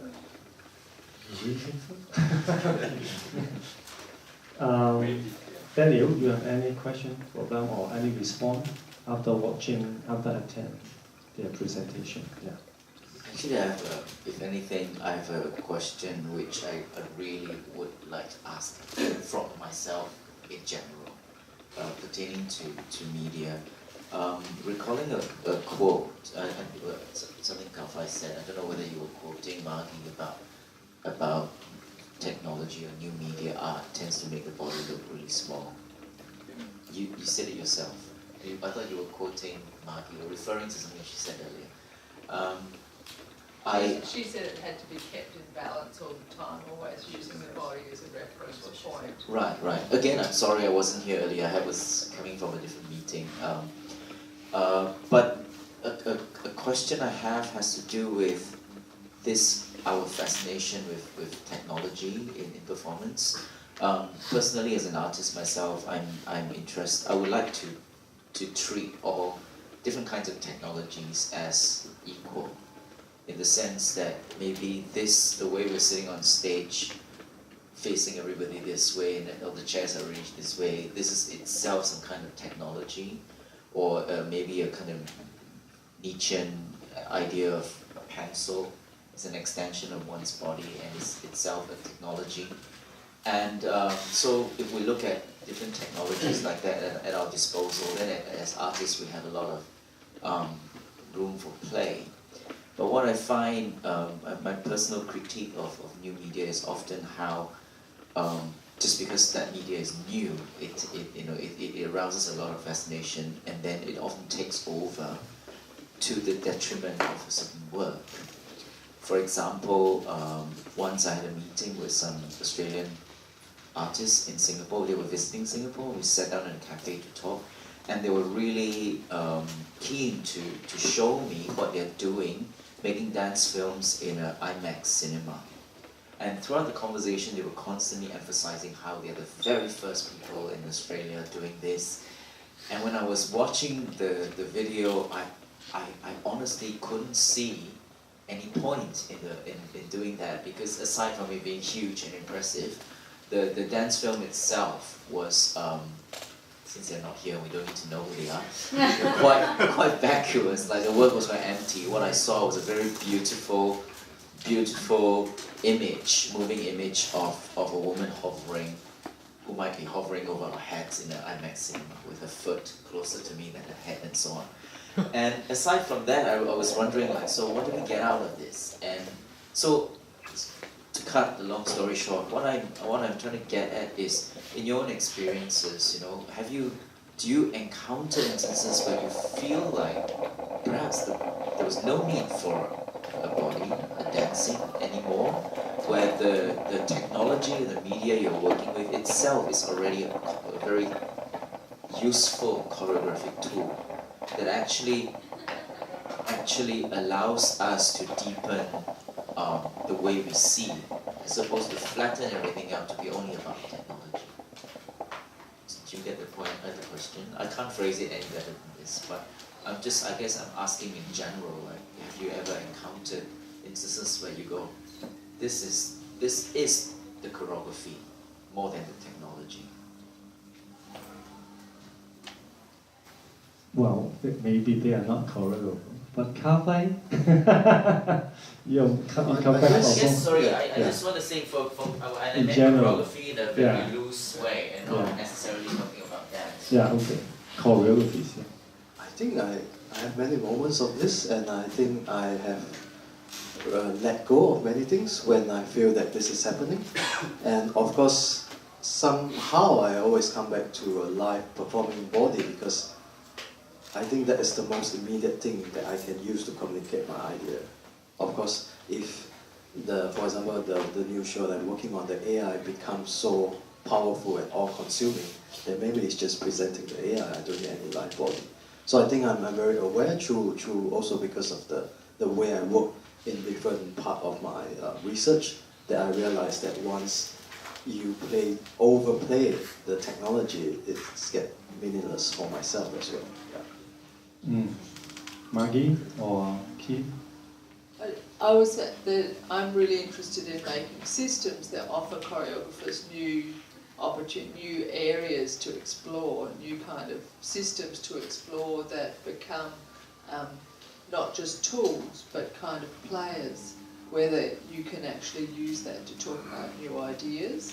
You know, I'm very bored with responsive video, motion tracked responsive video, I feel, and just intense black and white pixels used as responsive video. You know, just seeing it, plethoras of it created in response to sound, and the idea that it is this idea of what technology is innovation. You know, that I think that choreographers are also lost in this loop where they feel to be innovative within a kind of a contemporary system, they need to be doing something that's more than what they can do with their bodies. And I think that this is part of the trap that is kind of like a catch-22 of the new media technologies, where dancers themselves have lost I don't know whether it's the faith or the belief in the core notion of what they're doing, and they feel like they need to be able to prove what they're doing within another kind of media technology innovative realm. Because in my role at Critical Part, I would have lots of people coming and speaking to me, and they would mouth these kind of words about media technologies. We're using this, we're using that. They clearly didn't really know what they were talking about, but they felt that that was the language that was going to get them across the line and get them some money. You know, so I think that there's, you know, we need to be much clearer about where we're speaking from and what we're talking about, so that, you know, that kind of sense of the spark that people get excited about. Like, I find your idea of the futures question, and even, you know, that you're saying now that this role of the trickster, you know, of testing it out, giving people something that they can get excited about. I'm rambling a bit now, but if you show someone an idea or a possibility, they can get really excited about it and they invest in it themselves, which is different to showing them something that's finished where they can be less satisfied by it. So future technologies is offering people that, and you know, I think it's I've lost the beginning of your question about what it is to yeah, no, but are you seeing things that where the technology in itself is being the choreography? So, you know, I have seen things like that where the systems are, but someone's created that. The technology has never done it by itself. Someone's created a system that has made an artwork that is choreographic. You know, I think film could do that. I think different kind of, yeah. I feel like I've seen lots of works that are doing that, but I've seen many, many more that aren't doing anything. Let me put the question a little bit simple. That is the same question I keep asking my students, and also the people who submitting who submits the proposal to the platform in Taiwan, because especially for not many students of mine, but if they have what we call a new toy, new technology, they would like to explore a lot of things that would really work with that technology. For example, like a few years ago, we have Microsoft offering very good and dirty Kinect. You could work with Kinect, you would work a lot of pieces with Kinect, just Kinect. But why Kinect? And why motion tracking? Why you have to get all the skeleton, the body movement with this camera? What you want to apply it? I simply refuse all the proposal or all the ideas. That is just simply think the technology is just for fun, simple. And if you have technology, it's just for fun, just don't do it. And if you really want to explore what you have on your hand, a medium or tools with you, I think GAFA do a very good job with all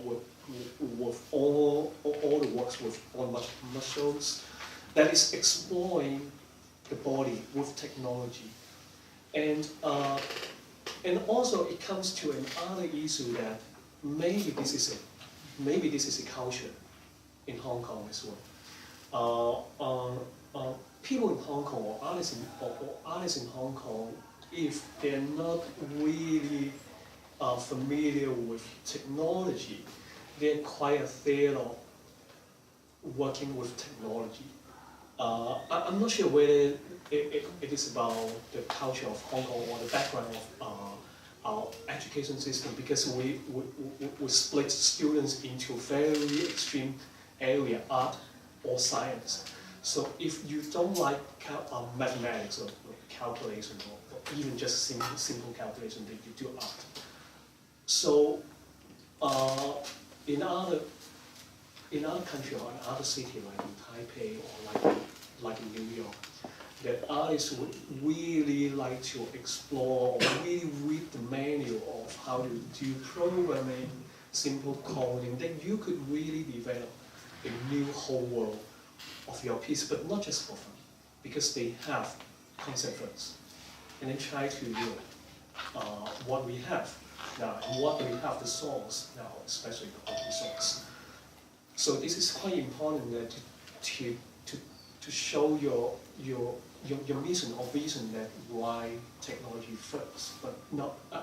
I know what you're talking about. I know who you're talking about, but the way they're presenting is not our presenting. So which is just an extreme. So for example, like what we're trying to apply brainwave, it's not because brainwave is a technology itself only, but brainwave means a lot of things. It means something human. So we applied it to human movement, to our artists. Yes, then I would like to stretch the conversation a little bit more.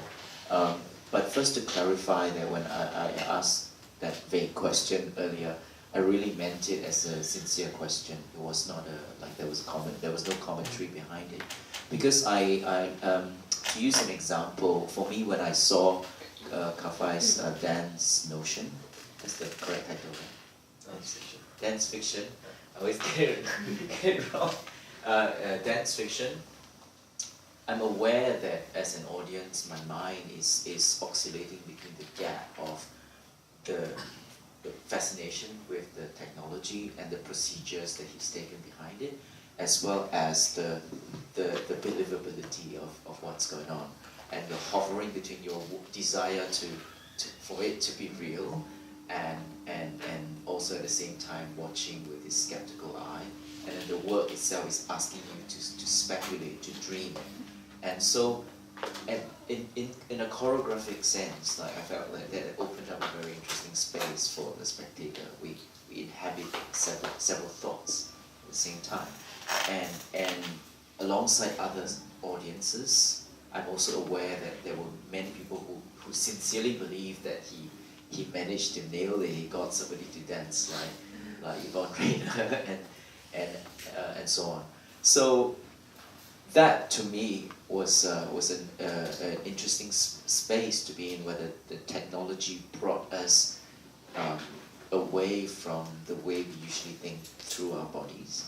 So, and I guess that's as an artist myself, and in response to the discussion, this is what I'm fascinated by, where the technology, whether new or not, expensive or not, is able to deepen the way we see together as a group, rather than a flat, what I would call a flat experience, where the technology is so seductive and mesmerizing that beyond an eye candy, you don't see the body anymore. And it becomes yet another capitalistic, spectacular experience, which we have more than enough of in our everyday urban life. So that's where I'm coming from, and that's why I asked if you could give us some specific instances in your work where you felt like something like that, very valuable, came up for you. Okay. Well, maybe we can open the performance. But in response to what I observed, it is very interesting to see the technology, how to improve the archiving. For example, from Kafai's point of view, Kafai's experimentation, or he did the work to try to archive Hijikata, like Pina Bausch, and all Yvonne Rainer, and all those artists and their artwork. Of course, they are not master. They are only students or dancers. But I'm thinking, if before they die, if they could have, they trust the technology and let the scientists or artists help them to take those body and perform it again, and then you could put it into data. And then in the future, we are not just looking at the video, but at the same time could put it into the body and the muscle to experiment that as well. This would be another possibility of archiving a master's movement. But of course, I'm also looking at the spirit of a performer.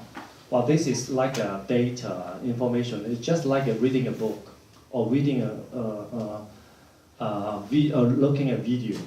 But it becomes a data, and then it can transmit and transform into other media, and then stick to your body, and then your body muscle don't have to move, and maybe they will automatically tell you how to do it without imagination. So this is another risk for me as a performer, as a human being. When I saw you experimenting a dancer and tapping them with electricity, and they will move automatically without thinking, this is also what I'm afraid of. A dancer on the stage without spirit but just moving. And this is a contradiction. Okay, this is a very good archive as well, but at the same time, we can train a dancer, or they don't have to think, but the technology can actually help you to move like a robot. 10 dancers could be very unison, and then you can take the electricity, and then they can move exactly the same as everyone, without thinking, without the brain, without the spirit at all. So this is a very contradictory question about, well, this is very good as a technology and how to apply it and make it into archive. Okay, this is a master that we're not just watching a video and writing, but also at the same time you can experiment that almost, like you do the Hijikata one. The other thing is that has become imitation, or it could be a very good archive, but at the same time the other experimentation of putting back into our students that they could do it automatically without thinking.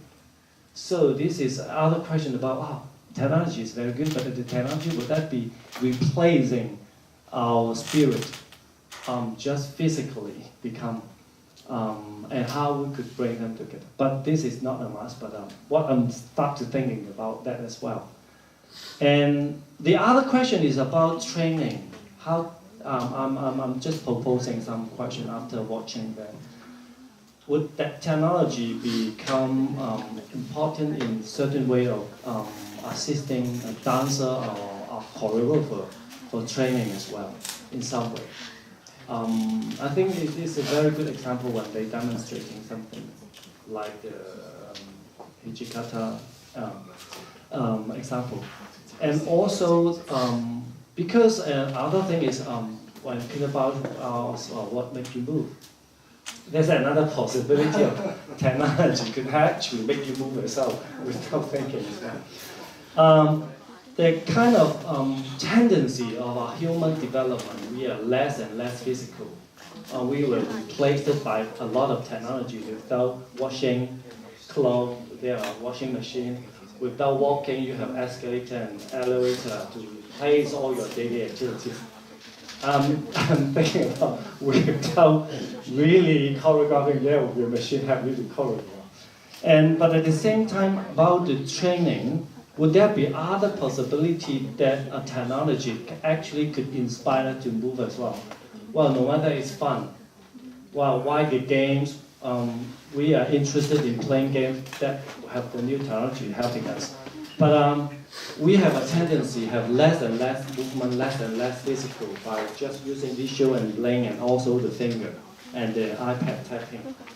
Would there be also the technology can actually inspire that move us as well? Like I saw some kids really inspired, interested about the interactive media, and they start to move and dance.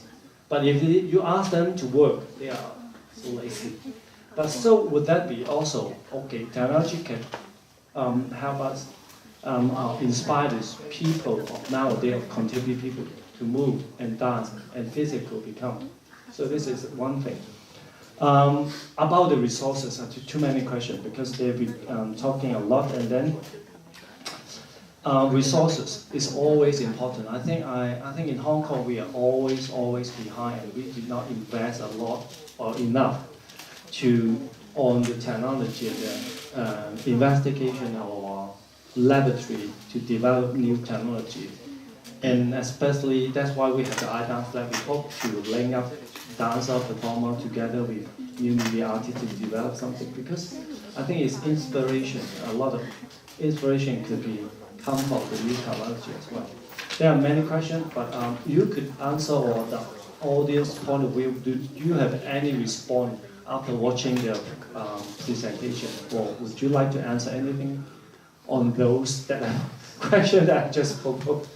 With the training, there are a number of different CD-ROMs and DVD systems that have been created, particularly for dance, like, around William Forsythe thing? the William Forsythe thing, the Ennio Greco thing, there's another one as well, or Jai Chandran Plazi has one as well, Bharatanatyam. So those things are there, and I think within within schools and stuff, there are a number of different systems that have been created all the time for smart education. So, but what was the last question that you had? Well, the question, what about the resources? Because I saw your work, actually involved quite a big project with many artists and a lot of, it's time consuming. For example, Gawai have to develop a work for 2 years. So, and then who's going to pay for that for leading? And you have to develop a work for 2 years. It seems very luxury for Hong Kong artists too. Yeah, I think it would be good to talk about actually if we want to develop that, what we should do and what the government and what the institution could actually do as well. I went to the Run Shaw Centre for Creative Media while I was here and saw the... And where Kip also teaching there, right? Saw the Hakka Kung they also studied Fu exhibition. Yes. And I know Jeffrey from the past, from ZKM, so a number of my projects were developed there. So, having places like that with those kind of resources, incredibly rich resources there. Yes, and the motion capture systems that's set up for the exhibition at the moment. Very advanced. So that's actually here in Hong Kong. But I was speaking to him, there's a system that they made called T-Visionarium, which I'd be quite interested to use, and spoke to him about the possibility for making something with that, and he listed the reasons about how all that technology is outdated. That one PhD student, he did the programming, and that's kind of a black box, something that no one can get into, and the platform that it's running on, virtuals, that's no longer supported, so now people are using a different kind of system. So, and the big project that I did, the operating system is outmoded. We actually made all the plugins for the software because they actually couldn't accept the protocols that we were delivering, and that's now all outmoded. And the computer that I was running on, I left that behind a couple of years ago. So, and I've made the documentary about it, and I feel that that's an important resource actually, an archive of a quite large-scale project. And I also think the money that I got to make that project is now incredibly difficult to get. For individuals to get large-scale budgets is becoming more, really quite difficult to do. And then to bring all the people together and all the expertise that is required, and then those different experts are getting paid very different amounts of money. So that's also another problem. So I think that the think tank, about being able to bring together people for intensive time, and hope that that stimulates enough energy and cooperation for people to then work out how they can work together. I don't know, I feel a bit cynical about some of the, like a lot of the money's now coming through university research projects, science and art research projects, and some of that I feel a bit cynical about because I still feel that it's the science people that are able to achieve the money, and then the artists are there still in the example I gave with Erin Manning at the beginning, where the dancers are still there as the puppets to demonstrate the technology. And so I feel that that's still, it's a battle that we as artists need to be involved in, where the arts is not there to demonstrate the new technology, but is really there to give example or create inspiration or really propose different kind of paradigms of the way that media arts can be involved. Well, I think talking about resources, we Hong Kong people we could host 7 days non-stop seminars, discussion. Make it short. Yeah. 2 days. We have only 20 minutes maximum. Yes, but like, for example, like what Margie has just mentioned, that we have a very good resources inside school, but we don't have very good resources outside school. Mm-hmm. This is very true that other artists could not enjoy or even just simply use very simple resources from the school, very advanced technology inside the school, and that is one thing. Another thing that is the resources in resources in Hong Kong. I'm not talking about the distribution of the resources, but just simply talking about platform. We have less platform. For example, like what our studio is doing a platform to try to link up different kind of artists, performance artists, and new media artists to try to work together with not very good resources in money-wise. But we do not have any kind of this kind of, or we could say agency in between different type of artists because they don't know each other. For example, like Frankie don't know me before, or even we work in the same performance, but we don't know each other very good, or we don't know we don't know the type of art each other in a very good way. So we really had to find a good way to collaborate together, not even trying to find resources. But talking about resources, we have a very, actually we're in a very good position. Like, again, what Gava has just mentioned, we have a very, we can reach a lot of cheap resources just nearby in Shenzhen. Shenzhen has a lot of sensors, cheap computers, cheap microcontroller, whatever. Not Sinagpore. Even cheaper than Sinagpore. Okay. Very advanced technology in Shenzhen.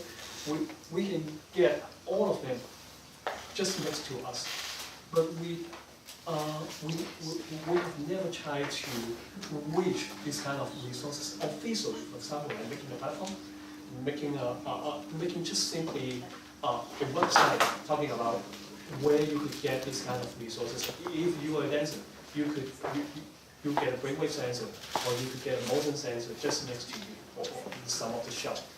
We really need this kind of archive or knowledge base, even a website, but we don't have. Some of our friends try to propose a proposal to AEC to just simply make a website of this, share the knowledge where you get materials below that. So we really need people to devote into this area to try to make a good use of our resources that already have, not making something resources or not asking some resources. Of course, if we have more, that would be bad. But we have already around us. Just see what we could make a good use of them. So we should have some kind of interdisciplinary curator or producer to link up different media artists together. And then platform that so we can share resources, know where to get those new technology. Yes, because the lack of information on how to. And I'm also curious because in Hong Kong we only have one dance academy. Well, when I teach in the academy as well, they have the students seem like have very, very rich knowledge about technology and dance as well. And this is important that maybe this is a big hole that we will still need something to fill up. And okay, can I find any comment and feedback about if as an artist 2 years of support to make a program? And it's a situation, it's a condition of the society whereby, I mean, media artists need to practice as well. We need to practice to make stuff. So if there's no commercial jobs or commercial opportunity, there's no resources to practice. And then once you try to apply for something to make an artistic project, you are under this sort of pressure that you have to make something good. So I think in Singapore, that's why I left as well, that you don't have the condition to practice. And of course in Tokyo, definitely yes, because they have so many income opportunity to make media stuff or experiment. So I think it's a combination of those results. And I think for me, it's also good that I don't have any resources, because then it forces you to think what to do. If I only have one sensor, what can I do with one sensor? So it's really up to the individual how you sort of develop your own practice in that way. Yeah, so. Would there be any example you can share or borrow from the overseas? For example, from Taiwan point of view, and you talk about the Hackney project that the government initiated, right? But it's DAC, right? Digital Art Center. And No. A&E and the Hackney that you say government actually investing and encouraging the artists or the public even to participate. So all the general public of the daily life take it accessible to technology. It's not just like in the laboratory or in the university they do it, but also in the public, general public. Is there any example we could share? If you ask Taiwanese or ask my partner, they say no, government is not. It's not very good supporting to the development of art or cost discipline of art and media art and performance. But for me, as a Hong Kong people, to look at this platform, to look at the supporting, they're doing a very good job on just simply proposing something to the public, just like the platform that we are working with. And because as a middleman between performance and new media art, we know how to we know them each other. We even find in other collaborators which is so familiar with dance art, and also we in the area of new media art, that we are familiar with both technology and also the artists who are applying new media. So we could pair up in a very good way. So if you need body movement, why not try dancer? If you really want to have something like art,